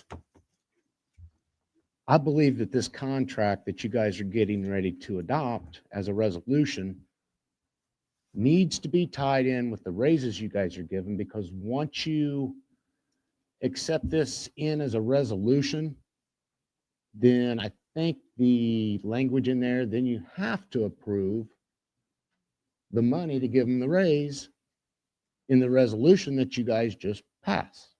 Does that make sense? So you're going to pass this resolution saying that this is the the contract that the city police and the Muncie Fire get, they get a 5% raise this year and a 10% raise next year. Now, in order to go back and it does say that in the resolution? No. It's not the contract? From what President Qualls just said, it's contingent on those increases. So right now, from what President Qualls said, it's 5% this year. And then if we do not do anything in I understand that. regards- I understand it's 5% this year, but you got to wait next week or next month to come back and give them their raises after you've already given them the raise in their, that makes sense? You're voting on two different pieces of property or two Correct. different ordinances or resolutions that should be put together. And I understand what you're saying, but I think this is I mean- retroactive. Is that correct, President Qualls? Yes. So it's retroactive. Yes. So if you pass the resolution, it's retroactive that they automatically get their raises. Because you're going to come next, because you guys just voted on the first passing of the raises, Mr. President, I'm sorry. Yes. We've introduced the appropriation to cover the 5% raises for 2025. We've introduced the salary ordinance, which will increase those salaries for 2025.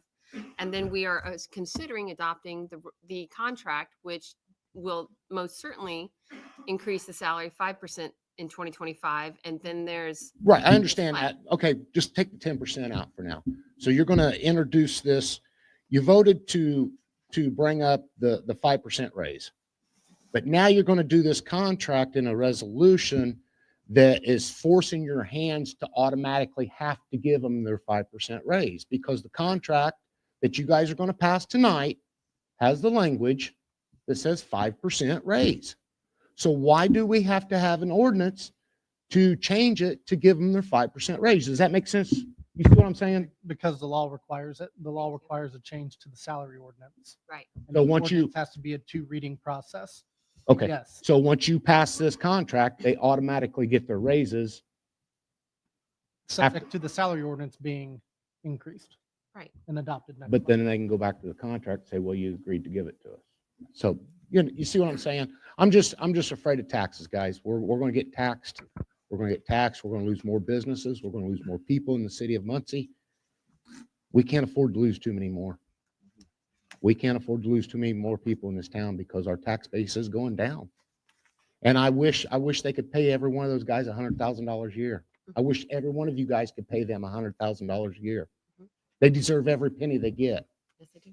But let's not put our necks on the chopping block because we don't have the money to spend. Let's take it from the edit funds. Let's take it from the funds that's not being used on public services. Let's slow some of these projects down and get our police department built up instead of wasting $4.5 million a year on whatever we want. Thank you. Thank you.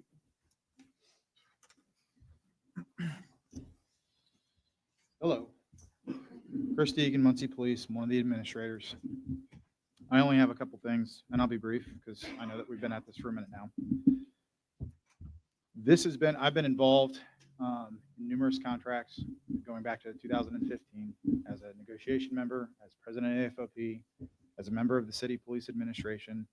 This is not something that I think should be taken lightly, but there's appropriate public forums to have these hard discussions. That's what government exists for. That's what we exist for. That's what you exist for. That's what this community exists for. Mr. Barber, you said yourself 3 or 4 meetings ago when I was up here presenting some information that this is your platform to vent. So I appreciate what you have to say in your opinions tonight. However, what I will say is the introduction or the possible introduction of anything tax related. That's the evil word in government, taxes, right? Let's all talk about it. You said talk about the elephant in the room. This forum exists for us to talk about this because we have a staffing crisis at the Muncie Police Department. And I have been banging that drum for 10 years, 10, personally. So I just think it's good that we all come together and try to work as a community to figure out what this resolution is. We cannot be as large of a community as we are and woefully underpay our public servants the way that we are. It is. And look at what we've done. You heard President Qualls. We've increased the salaries, if this one is approved, by 15% in 2 years. That's a home run 99% of the time. But we are so far behind from transgressions of years past. And I'm not even, it's beyond pointing fingers. It's beyond placing blame. It's beyond whether you are a Democrat or a Republican. This community has the obligation to protect the people that protect it because of the workload that they experience and what they deal with on a day-to-day basis. We have increased our EAP and psychological services programs tenfold over the last 5 years to try to provide resources to these people that help this community. So that is why these forums and these meetings exist, is so we can all talk about it. And I think that if we get to the point where somebody introduces a piece of legislation, it's an opportunity for everybody to talk about it. You don't have to like it. I don't want to pay any more taxes than I have to, but who knows where we'll end up. But the discussion has to be had. That's what I think what we're driving towards here is we've got to come together as a community and have these discussions because that's what this is for. That's all I got. Thank you, Mr. Deegan.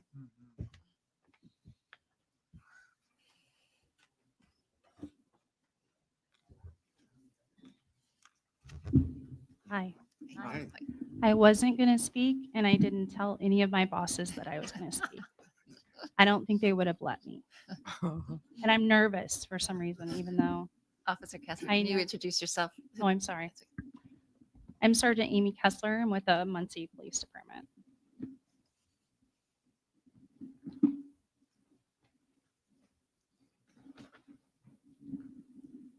In 2001, I achieved my childhood dream to become a police officer with the City of Muncie Police Department. I can remember taking my test in a room filled with over 100 people trying for the same job that I was trying to get. Over my years of service, I have seen how the public's view of cops has changed dramatically. The uniform I wear resembles the same uniform worn by men and women who have done horrible things to other humans. You can't turn on a television or scroll on an app on your phone without seeing an incident where an officer wearing this distinctive uniform I have on is fueling this issue. Even past members of my own department have aided in this perception. The reality is, I'm going to skip this part. Basically, sometimes we feel hated and unwanted by our community. So I'm going to skip ahead to the good part. With all that said, I have recently found a beautiful new motivation to keep going. For about the last 3 years, I have been doing community engagement, officer wellness, and oversee MPD social work program. I am a crisis intervention team coordinator and focus on mental health issues and addiction in our community. My team does homeless outreach, harm reduction, opioid outreach, among many other things. I will be ensuring that officers in Delaware County get the best training available to deal with those in crisis. The Muncie Police Department is evolving. I attend neighborhood meetings, do talks in the community, and programming in our schools. Here's what I've learned. Most people do not hate us. Most people want to see us in their neighborhoods. People want to see us interacting with their children. People want to get to know us, and they appreciate the sacrifices that we make.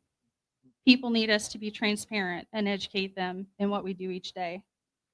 People want to feel safe inside their homes, at the parks, and at events. They love us to be present and to know that if something were to happen, that we would be there to help them. I have found a new love for my profession, and I see a new culture in my department.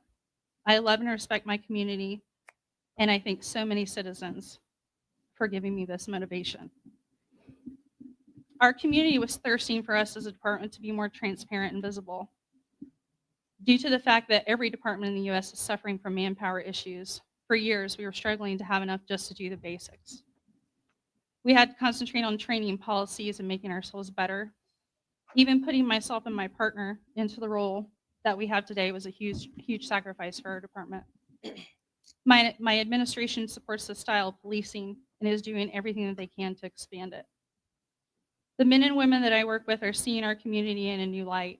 Officers who would normally shy away from public events are realizing how rewarding they are. I have seen some of the most amazing interactions between the men and women on my department with our citizens. We need to see that not everyone hates us. The community needs to see that we are humans who took this job to serve them. They need to see us interacting with citizens in a positive and kind way. We need to see that our citizens just want the quality of life that they deserve. I hear citizens say that they would love to see officers stop and play a quick game of basketball with the kids in the park. I get requests for officers to attend events and give talks. Community leaders support us and encourage us. There is so much more we all want to do. But this takes funding. It takes officers. It takes manpower. It breaks my heart when I have to tell people I can't come to your event because I don't have enough officers. Because I've worked so hard and my team has worked so hard, and they just don't get it. They don't get that I can't pull people from the road and I can't afford to pay them overtime.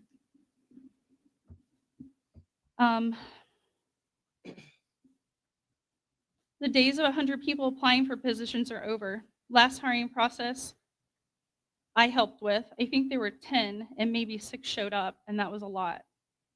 Takes funding to pay the overtime, which I had already said. It's simple. If you wanted to be a cop, knowing what road you had ahead of you, wouldn't you start by choosing the department that would pay you the most? Right now, that's not the Muncie Police Department. This will get worse if our funding decreases or even stays the same. I fear the future of my social work program, our social work program, and the community engagement division on my department if funding issues aren't considered. I fear for the officers that are working 12-hour shifts with sometimes 10 officers serving our entire community. And please consider sometimes that could be 5 cars if you have an officer that can't be on their own yet, and that happens quite often. I fear that our training will become bare minimum as required, as you might see in other police departments. I cannot imagine our citizens not supporting financially this positive movement that I see happening between law enforcement and our community. I hope the time that I leave this career, the Muncie Police Department could have bettered their relationship with our community. I would love to have many more social workers. I would love to have many more interactions with youth in our community. Myself, my chiefs, we would love to have 10 community engagement officers. We would like to be able to have time to stop and play basketball with the kids, but we don't. We don't have enough people. We can't hire people because we're not paid enough. That's the bottom line. I would ask that in considering any issues with supporting our budget requests, which to be honest, I don't know, I'm clueless too. I hear what you're saying, but I just know how it makes us feel that it even has to be discussed that way. I have listened to the community, and I know this is what they want and what they support. Thank you, guys. Are there any questions?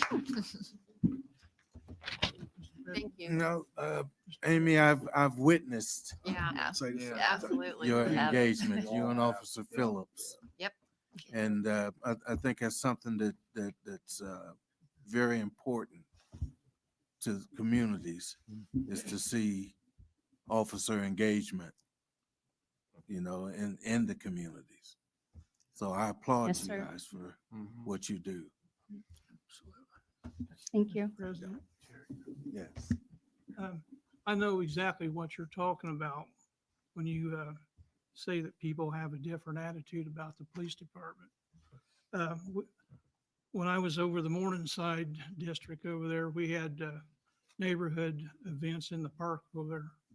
And first thing I heard out of a parent, you better straighten up or I'll have that policeman take you to jail. And I told that lady, I said, you shouldn't tell that kid that, because if he needs help, that's who he needs to go to. Yes, sir. And we had the police department there. We had the new squad cars back then, and I was taking pictures of them in the back of the squad car. And as they was coming out, I said, "That's the last time I want to see you in the back of that police car." And we had a real eventful neighborhood association in the park. And we had the fire department there too, and they loved the fire trucks too. And And I told him, if you ever need help, you go to a policeman or a fireman and they will help you. And that's, they have a safe house. And we try to teach that to the parents, not to tell their kids, think mean about the police department. And that lady understood that. And, Yes, sir. Thank you. That was the part I had to skip, is some of the stuff that we go through in the public. We've set up booths and heard mothers and fathers and siblings tell people that, we don't F with 12. If you're not familiar, I'll explain it to you maybe in private. But it's heartbreaking. It's heartbreaking to have a mother tell you that, they teach their children to fear us. Yeah. This has to change. And I think that, the department, my bosses have finally got enough people somehow to pull a few of us out. But to be quite honest, some days it's frustrating because we're working so hard to get invited to things. And then I'll call a supervisor on the road and say, can I borrow a guy or a girl? It doesn't matter. But it's just, Officer Phillips and I, the public gets sick of seeing us, and we don't represent the police department, right? So it's a white female, black female. I need some guys there. I mean, that's the reality of it. But I'm happy with what we have. I'm thankful. I don't mean that, but we need more. And I do the officer wellness for the department. I have a lot of people come into my office and talk to me in private. We've had officers that a lot of people in the world deal with trauma through alcohol and addiction. We don't have that choice. We automatically lose our job when that happens. But at the same time, I work every day to help citizens on the street that are addicted. And sometimes it causes confusion that we're sacrificing what we're doing to help those. But if it's one of my fellow coworkers, we're blasted in the media, we're made fun of, we're humiliated because of our trauma.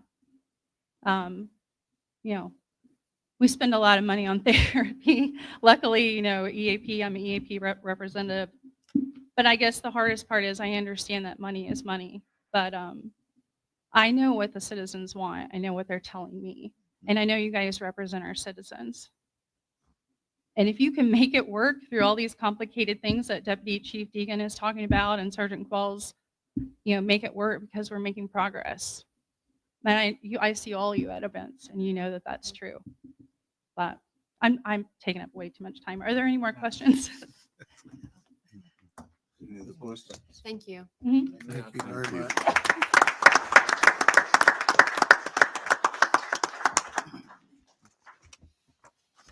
Any questions from the audience?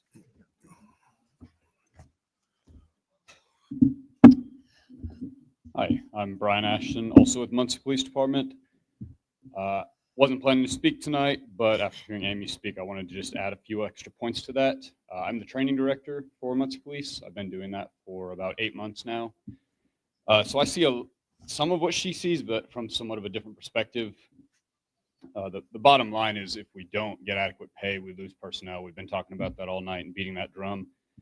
When we lose personnel, patrol can't suffer those losses. So the places that we do suffer those losses are places like community engagement, detectives, and narcotics, which are all essential services for a robust police department. The patrol division is, of course, immediate response, but they're not really the long-term solution. In most cases, it's those other divisions that offer those things.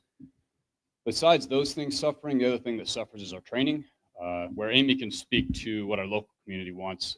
I, as well as anybody in this room, can speak to what the nation wants, which is better trained police officers. We've made strides in that direction. For example, we have added 10 hours of de-escalation training this year, which is something that, of course, has been a nationwide push.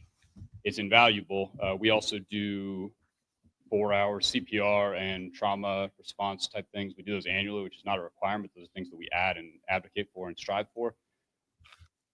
We also are trying to put every single officer on the department through CIT, which is the crisis intervention training that Sergeant Kessler mentioned she was a coordinator for. All of those things take a lot of time, and in doing all of those things, they detract from the manpower coverage on the road, and we just can't do both. We have to have personnel. To have personnel, we have to have adequate pay. Otherwise, we can't train them to the standard that we not only are required to by state law, but also the standard that we want, which is significantly higher than what the state law actually demands. That's all I've got. Any questions? Thank you. Thank you. Any other questions, concerns, or from the council?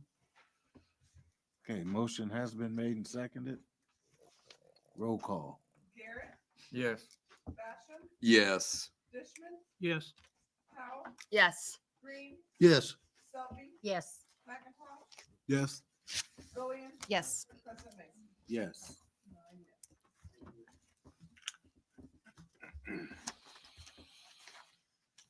Resolution number 8-25. Resolution 8-25. A resolution of the Common Council of the City of Muncie, Indiana, approving the collective bargaining agreement with the Muncie firefighters Local 1348 IAFF AFL /CIO CIC. I don't know those initials, so Make a motion to adopt. not all of them I'll anyway. second Okay. Motion has been made and seconded to adopt this resolution. Discussion. Good evening, guys. My name is Jason Chafin. I'm the president of Muncie Firefighters Local 1348. First, I wanted to start out by saying thanks for putting the cops ahead of us because they stole all the thunder. But no, actually, I do want to thank, in serious, the administration, finance committee, Mr. Basham, who sat in all of our meetings throughout negotiations. You know, I mean, basically, up to this point, we've all worked together to find the monies to do what we can do as a city right now with what we have. You know, which is it enough? It's not enough. I mean, we kind of, you know, like and I can reiterate some of the things that we deal with. It's basically the same as the FOPs. We have lost 4 members since January 1, of this year. 3 of which were our trained paramedics that were trained, which is, big losses, and we'll continue to be a training ground. We'll continue to lose, our certified salaries, which is, again, a little bit more exact than the police because we don't have sheriffs and other people. Most every fire department in the city is a per 77 fund fire department. If they're a paid fire department, it's about 123 fire departments in the state of Indiana that's a paid fire department, and for the most part, they're all in perf. In 2023, before the 10% raise we got last year, we were 88th out of that 123. Is where we started in 2023. We got that 10% raise, and it jumped us to 64. This year with the 5%, we drop to 73 to 72. Why? 73 departments in the city of Indiana. Obviously, this is March, so we're already kind of behind the 8 ball. So we kind of know what everybody else has done because it took us a little bit longer to get to this point than most of the other cities in the state. 73 departments in the state of Indiana got 6% or more this year. 44 departments got over 10%. They brought up President Qualls brought up Newcastle in Henry County. They passed a 0.5% lit and gave all their city employees, public safety included, a 31% raise over 2 years. The Newcastle Fire Department makes more money than Muncie Fire Department now they're about 7 spots ahead of us on that certified salary list now. They're 8 miles away. And they take way less runs than we do. We took 17,800 calls last year. Many of them were 1 hour plus calls, whether, medical transports to the hospital, house fires. These aren't 10-minute calls, 5-minute calls most of the time. These are, when we took 17,800 with a staff of 122 if we're fully staffed, which majority of the time we're not fully staffed. We took, and that ratio, 17,800 calls with 122 people, put us the busiest fire department in the state of Indiana. There's no one that can beat us, with that ratio. I mean, the departments that take more calls than us all have 400, 500, Indianapolis, Fort Wayne, they all have hundreds more, South Bend, Evansville, they have hundreds more firefighters. And so per capita, we're the busiest department in the state of Indiana. Again, we thank everybody for what they've been able to do and what we can continue to keep working towards as a community to make sure that we keep our people. We did a lot of things. We worked with the administration last year. We created what we called an in-house version of the certified physical agility testing. Because one way we found and one way we've pushed as a union and as administration is if we can get people to apply that live here in Muncie, they'll be less likely to leave, even with our pay being less. I mean, because they're taking care of their family members, they're taking care of their community. Right. So the way it worked prior to 2024, or maybe we got it done late 23, is to apply to fire department anywhere in the state of Indiana, you had to have a CPAT card, is what they call it. It stands for Certified Physical Agility Test. And you take that card, and there's only a few places in Indiana where you could get one of these cards. One was in Indiana, outside Indianapolis, Fort Wayne, Valparaiso. So the first step in applying to Muncie Fire Department was to go get a CPAT card. Those cards, I think they're up to over $200 a piece.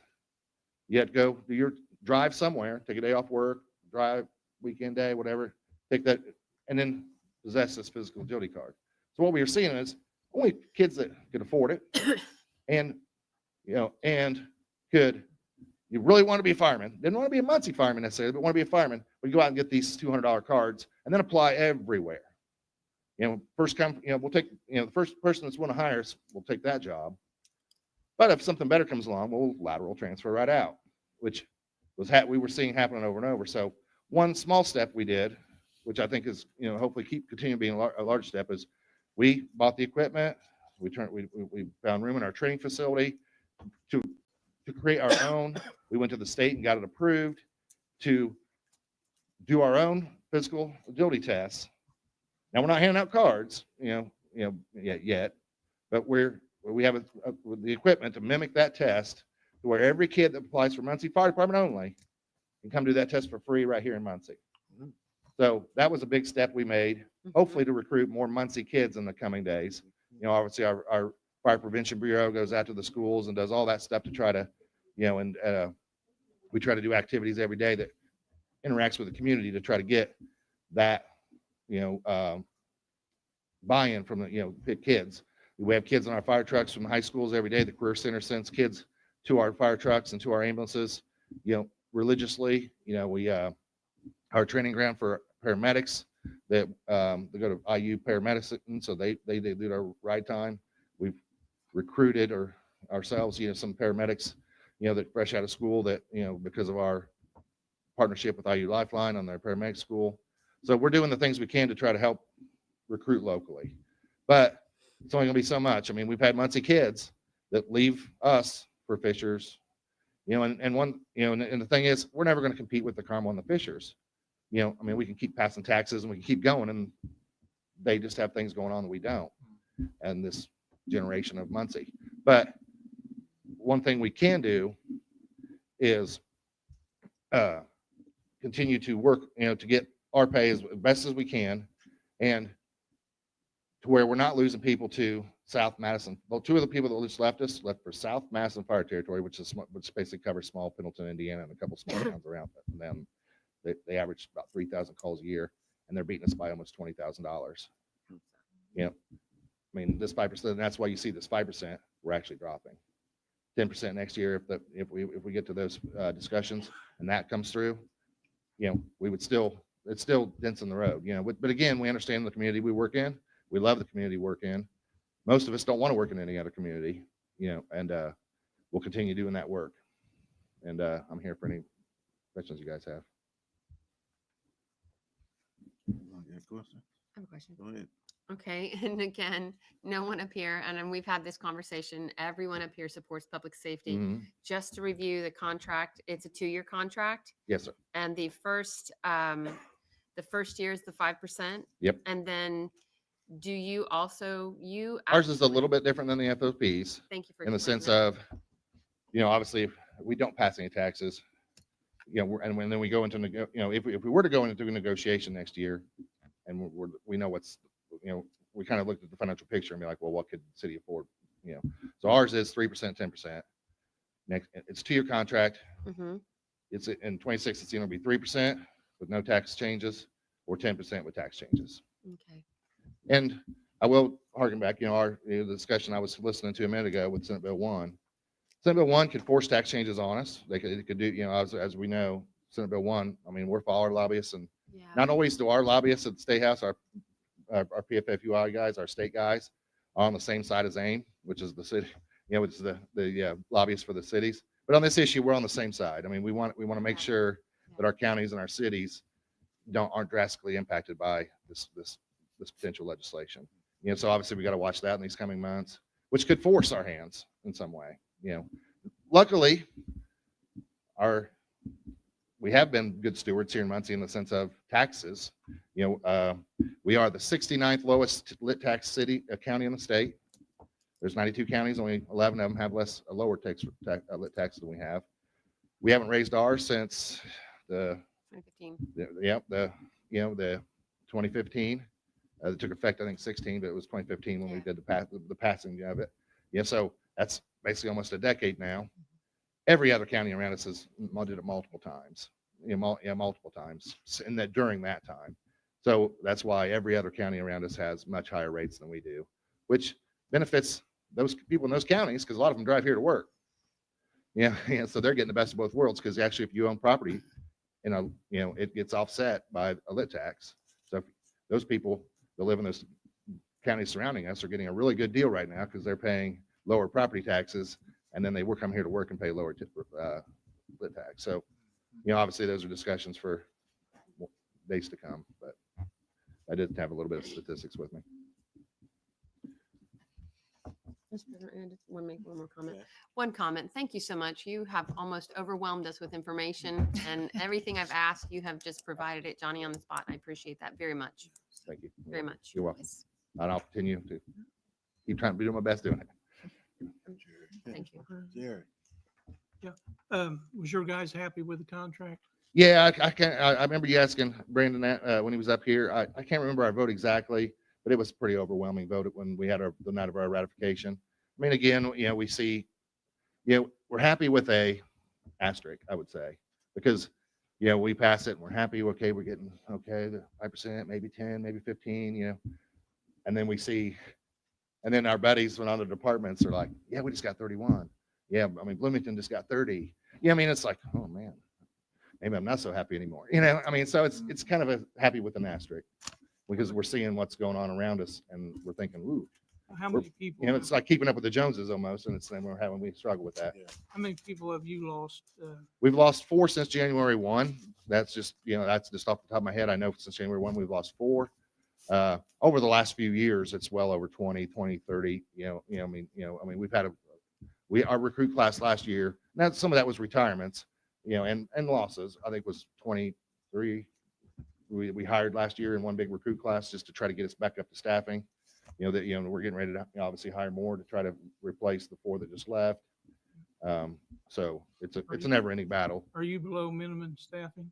Well, minimum staffing is our daily, 20, contractual amount. So we always have the minimum staffing. It's just when we lose the overall numbers, then now the chiefs have to sit there and watch the overtime budget and those kind of things. And then, now you're going to save money on the line item that has salaries, but then eventually come the end of the year, if we run low, Chief Burford's going to be in front of you guys saying, I need money from this salary line item moved over to this overtime line item because we're paying less salaries, but we're paying more overtime. So it's kind of one of those balancing acts when we fall below our numbers.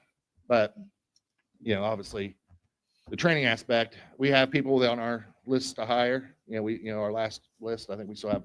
So our merit commission will probably be hiring. A few. I mean, assuming they still want the job, the candidates. But then we have probably anywhere from a 3 to 6 month training to get them on the street. So I mean, so every time we lose somebody, that big gap of getting them trained and ready for the street is we have to be replicated every time. I'd like to thank you and Mr. Qualls for you guys' thing on the contract, participating in that contract, getting a good contract for the guys. Thank you. May I? Bro. Thank you, President. Could you provide us as council and the public? I'm going to ask you the same thing I asked Mr. Deegan about your salaries. Where does it run? I need data on, if you don't mind, if you want to send it to me or to the whole council. I need comparisons between lit taxes in other cities and the increase. I mean, I know I could do it, but I will have it for you. And then I need tomorrow. to see numbers, right? And Absolutely. charts I will have it and tomorrow. every data. And then I would appreciate it if the Muncie Fire Department would do the same, put that information out there for the public on your website. We absolutely will. And then I would recommend both for the Muncie police and for the firefighters to create some kind of brochure or kind of Absolutely. campaign. So when we're having these discussions, the public is aware. Absolutely. And that's one of the things that we did last time. I think Ms. Powell was probably the only one still on the. Oh, Jerry, you guys remember, we did that last time. Okay. We'll do it again this time. Thank you. Anytime obviously you guys are in the difficult position based on the population of Muncie. You guys are also the taxing authority. Okay. But again, the county, I watch their budget cycle, Commissioner, Brand's here, we, One more. this tax is a county tax, not a city tax, but it's I watch their budget hearings, they struggle just like we struggle, but yeah, so this will definitely be a conversation that we have to have in the public with everyone. Okay. So the other part of your campaign or your information that I'd like to see, like if you make 30,000, what percent? I know you're going to throw percent, but a lot of people need to see numbers. You can say it's only this percent. If we pay this percent, I want people to know how much is that in dollar amount taken Absolutely. weekly or every other week, please? Yeah, Because that makes more it sense. absolutely makes sense. And, Thank you. and obviously it would change, someone making 100,000 Absolutely. yeah. versus someone making 40, Yeah. Or less. Okay. And then basically we know just from our previous lit tax that, Yes. for every basically quarter that it raises, that you raise it would generate, like I think we raised it, would generate, somewhere around $3.5 million. Right. So we have, I think the limit is 3% or a little over 3% is the limit we have. We're at, again, we have over half of our lit tax that we unused, which is obviously we're 69th out of 92 counties. So we did a really good job keeping it low as possible. We've only used it one time other than the edit that was built in since the enaction of it, which was with property taxes. So as you raise it each quarter, it's about, like I say, around $3.5 million. And we still have 1.5% to spend. Now, again, a 10% raise wouldn't need 1.5%. We're not asking, nor would we ask for 1.5%. That would be, that would be kind of like, throwing your touchdown Hail Mary. Now we're done. And if any future problems like a Senate Bill 1 comes up, we've already tied our hands. We can't do that. So, obviously a 10% raise, we're talking about a 0.25% raise to a 50% raise, and that'd be discussions with you guys, the county, all of us on what the raise would need. And then obviously we got to sit back and watch Senate Bill 1 and see if that affects the need to raise it as well, because it looks like the way they've kind of, at least our governor has said, we're going to pass this and you guys got to deal with it. Okay. And the last time the fire department did go out into the community and the police department as well. And I think that what Councilperson Salvi had said in regards to a pamphlet, I think we actually used like those totals into real objects. Like this is going to be like a 20-ounce Coke or whatever it was. Right. So those would be very useful if and when that discussion comes up. And also really quickly, I don't want to slight President Qualls. He also is very willing to give us information regarding his contract. It's just President Chafin like overwhelmed with spreadsheets, and you could click different tabs. And so that's the reason. That's the reason. might want to hire him out because Hey, and then I call Brandon and I make sure he gets, you know, exactly. So I didn't want you to feel like you did not.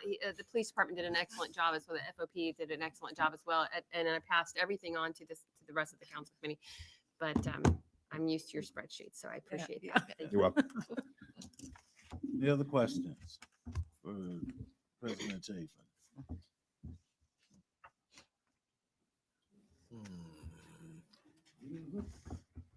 Once again, Audie Barber, maybe we can get the mayor to commit a little bit of his edit money toward these raises. Maybe you guys, would that be a possibility, Mayor? Would you be able to commit any of your edit money toward raises toward the fire department and police department?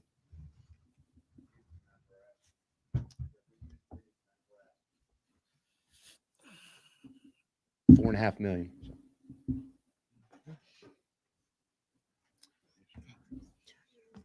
Any other questions? Any other questions from the audience? Okay, motion has been made and seconded. Roll call. Yes. Yes. Yes. Yes. Yes. Yes. Yes. Yes. Yes.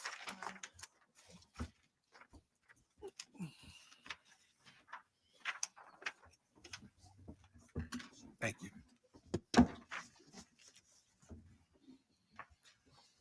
Okay. Ralph Privet, I'm sorry.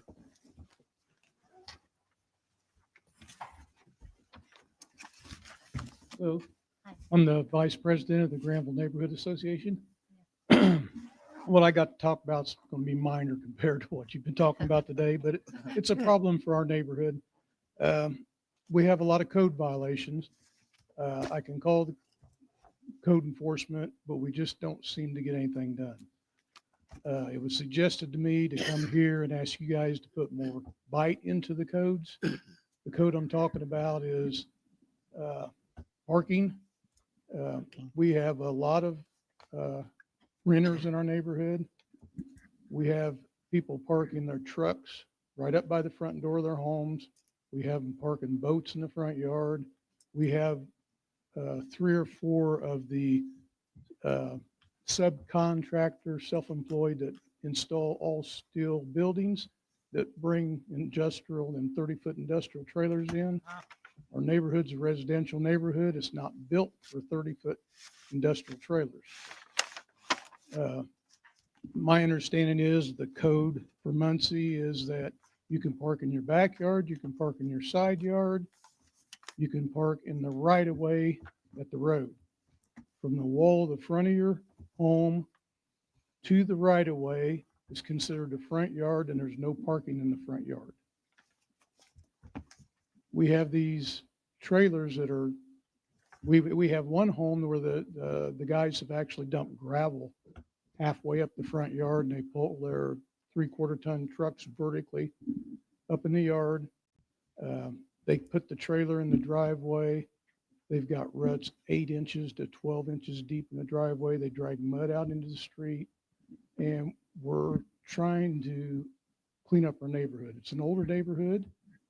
It's been around since 1953, but it could be a nice neighborhood if we could just get people in the neighborhood to just simply follow codes and ordinances. We're not trying to make an HOA or anything. We just want codes and ordinances enforced. I called code enforcement February twice.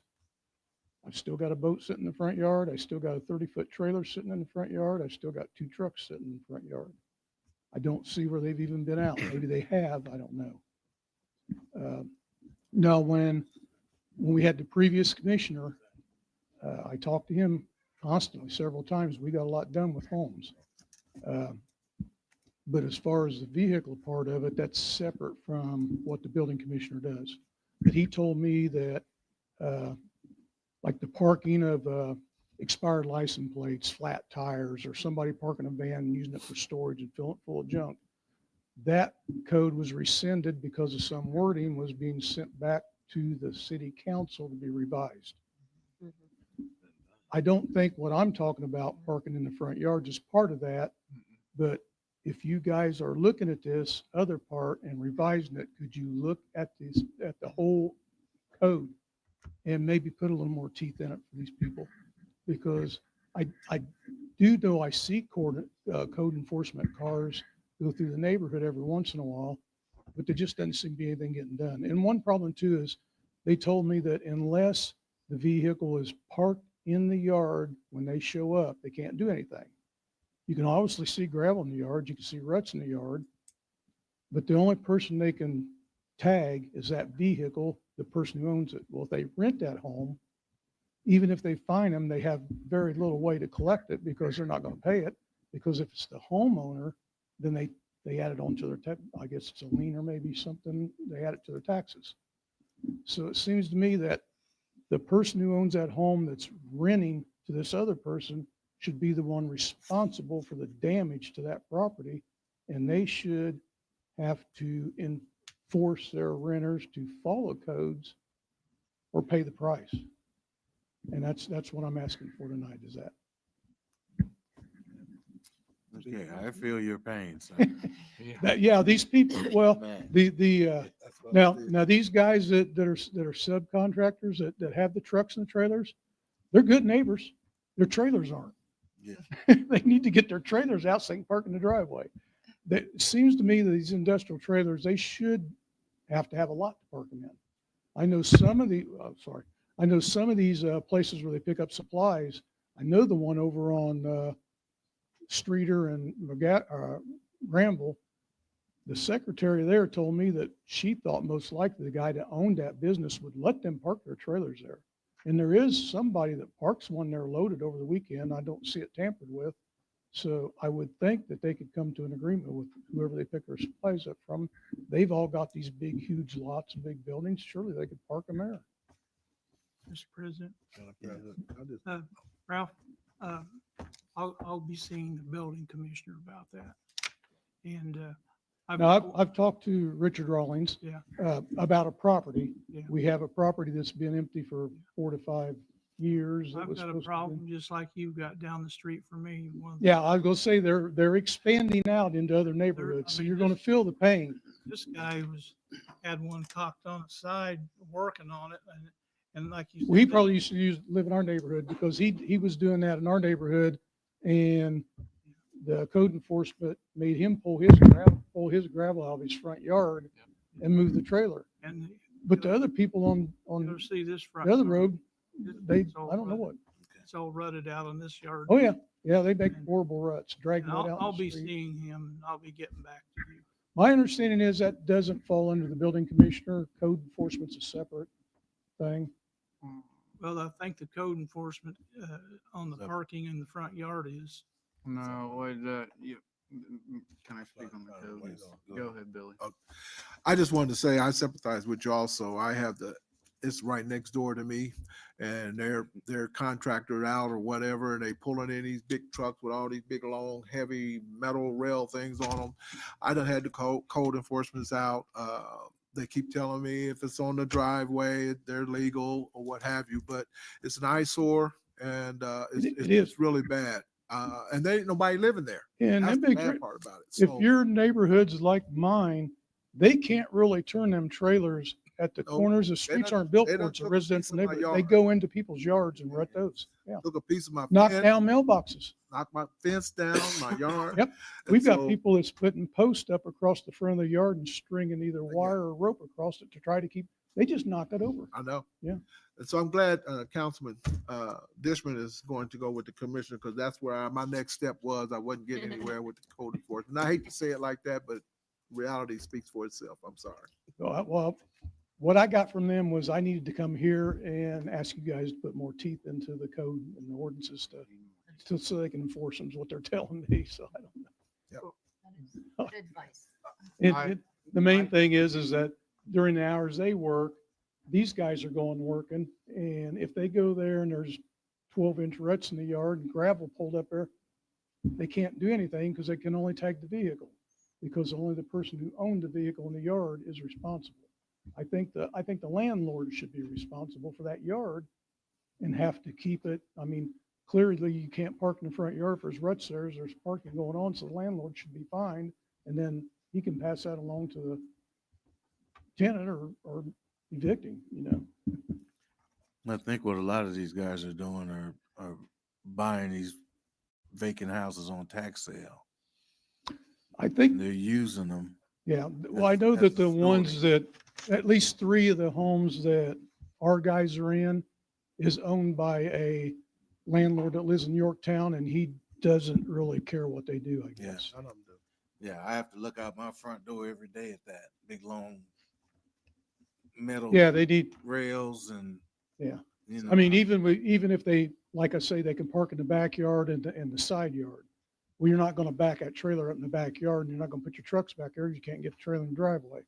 But if they put the gravel and put the trailer up in the driveway, they could put one truck in front of it in the driveway and put the other truck parallel to the road, and they'd be legal. Yep. Yeah. But we have other neighbors who see them do that and see them get away with it. Now we've got a boat in the front yard. We've got a car in the front yard. We've got 2 more trucks in the front yard. We've got an SUV in the front yard. People don't want to walk, 20 feet to the driveway when they can walk 8 feet out the door and get in their truck. Lazy. Yeah, and they'll do a minimal amount of work on the house to make We it look like it's being rehabbed. Yep.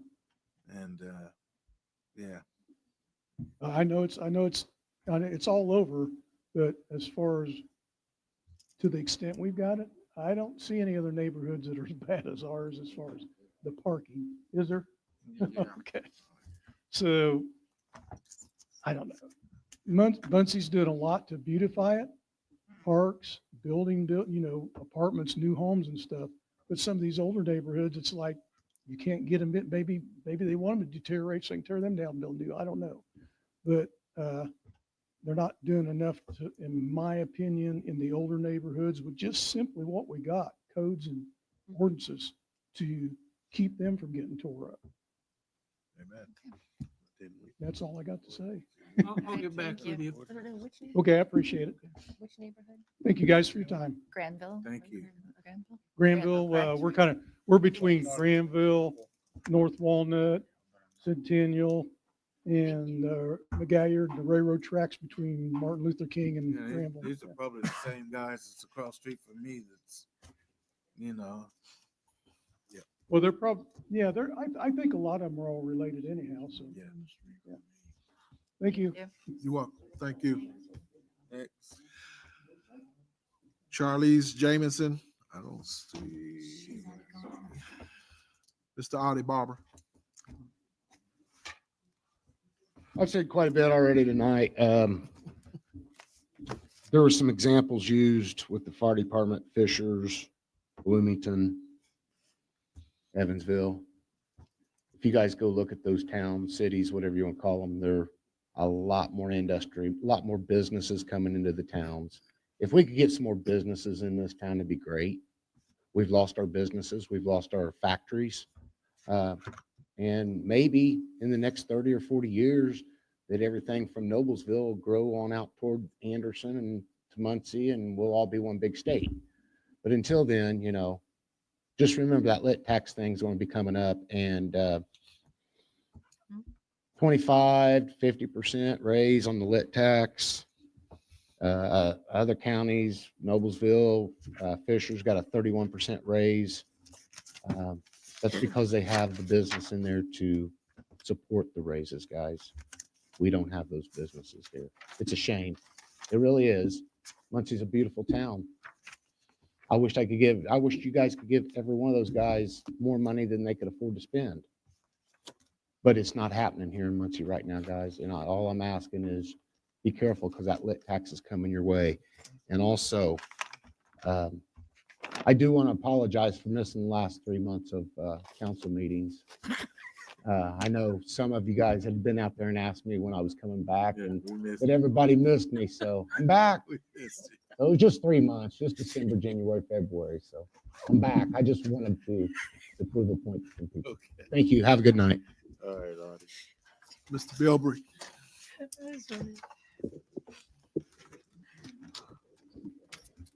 Yeah, just briefly, I want to ask if any of you have heard or you have any understanding of what's going on with the crisis center.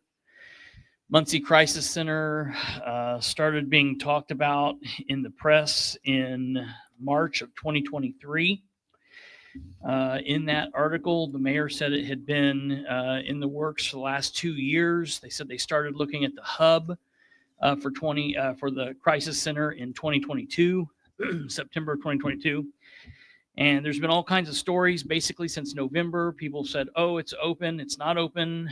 Some people have said that it's open from 8 to 5 Monday through Friday, which doesn't really seem productive because I feel like most people have crisis after those hours. So that doesn't make a whole lot of sense. I've been there several times since they've said it's been open, and Meridian Services has been running it. The door's been locked. Nobody's been inside. U.S. postal notes have been stuck on the outside. I was there one day. Mary Maids was trying to get inside to clean the place, and nobody would let them open the door. So, we've paid a lot of money for this place, and I would assume that we're still paying for utilities or whatnot here. So I would like to try to figure out if we can get some kind of understanding of what's going on with it. So, I understand that maybe you guys don't know currently, but we'll come back. I'll come back next meeting and I'll ask you again. But if you could find out between now and then, that would be fantastic. I think the public deserves to know, what's going on there. I've heard some people say that basically we're out of it, that Meridian Services is running it now. But I think that's nuts if that's the case, because we paid a lot of money for that. And so I'm concerned about that. And then I'll save it for next month. Okay, thank you very much. That's it. Thank you. Mr. Bilbrey, I pledge to get a hold of you before next month's meeting and let you know what's going on with that. Yep. You're welcome. I will say, Mr. President, we did get a little bit of an update on this recently. The whole council got this. It's not much, but the mayor did share with us that it's been open about a month now, and at the request of Meridian Health and police social workers, they're doing a slow rollout of the program, and they'll continue to increase the scope. So that's the most recent that I've heard about it. When did you get that? This week. Just this week.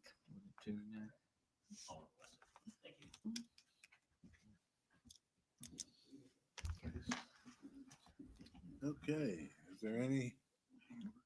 Amber, go ahead. Amber Green, Communications Director for the city. I just want to reiterate the email.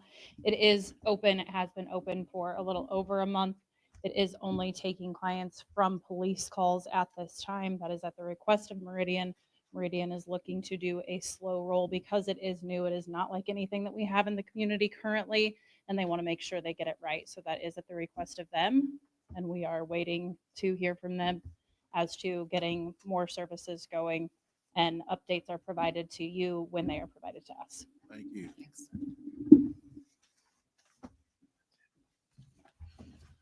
Anyone else from the audience?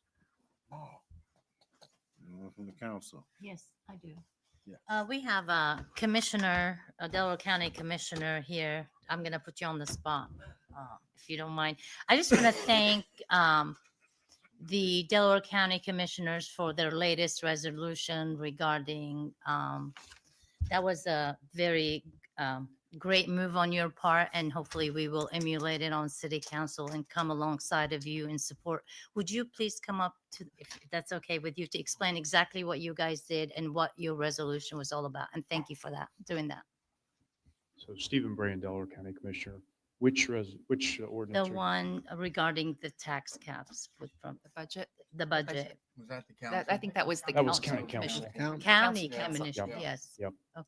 I wish I could take credit, but I cannot. Oh, it was the county. Okay. Well, would you thank them for us? Thank I will. you. I apologize. Okay, if no one has anything else, I'll entertain a motion to adjourn. The motion's been made and seconded. All in favor? Aye. I apologize, ladies and gentlemen. No show tonight. This thing went too long. My throat is killing me. I forgot that Kate logged out early and was going to bed or was in a bad mood, or I got fired. I don't know what's going on. I don't know what's going on with Kate. I'll have to try to find her. But okay, council meeting's over. My head is killing me. Those it was nonsense in there. It was about 1,000 degrees in that room. Way too hot in there. I have a headache. I have a throat ache. And so I'm going to end this feed. I will end this feed, and then I will change the feed that I have up tonight. I will change it till tomorrow, and Audie will come on with me, and we'll have Audie and I back on there, and we'll talk about what's going on, and we'll go from there. So sorry for no show tonight. It's 9:47 right now, and by the time I get home, it'll be 10:15, 10:20, so there's not even reason to mess with it. We will be on tomorrow. It'll be episode 405, and it will be the link that's already up. So the link's already up. Everything's already good. Just got to go in there and change the date and the time, and we'll be ready to rock and roll. So tune in tomorrow, and we will have the update on the Delaware County Commissioners meeting from today. Not really happy with some action that Brand took during that meeting. Don't understand why you would screw with something that's not messed with. And we got a lot to talk about from this meeting. So I'll see you guys tomorrow, and we'll go from there. I'll have to go home and cut out whatever. I don't even know what was up. I guess it was Trump. Tweety Bird got freaked out. So it's weird when you can't even look at somebody for a minute. Like, that's like some kind of weird derangement. It is. It's like Trump derangement syndrome is real. There's nobody that I'm like, I can't look at that person on a screen. That is insane. Oh, God. All right. I'll see you guys tomorrow. Take care. God bless. I'm pissed about things we heard tonight, things that we didn't hear. I'm pissed that Dan ran out before the end. It's gross. He's ridiculous. We'll see you tomorrow night. Take care. Good night. God bless. We are out of here if I can get it to do it. We'll see if I can. See if, without crashing. Give me a second here. Oh, I don't know if I can. Oh, yeah, here we go. All right, let's do some night driving.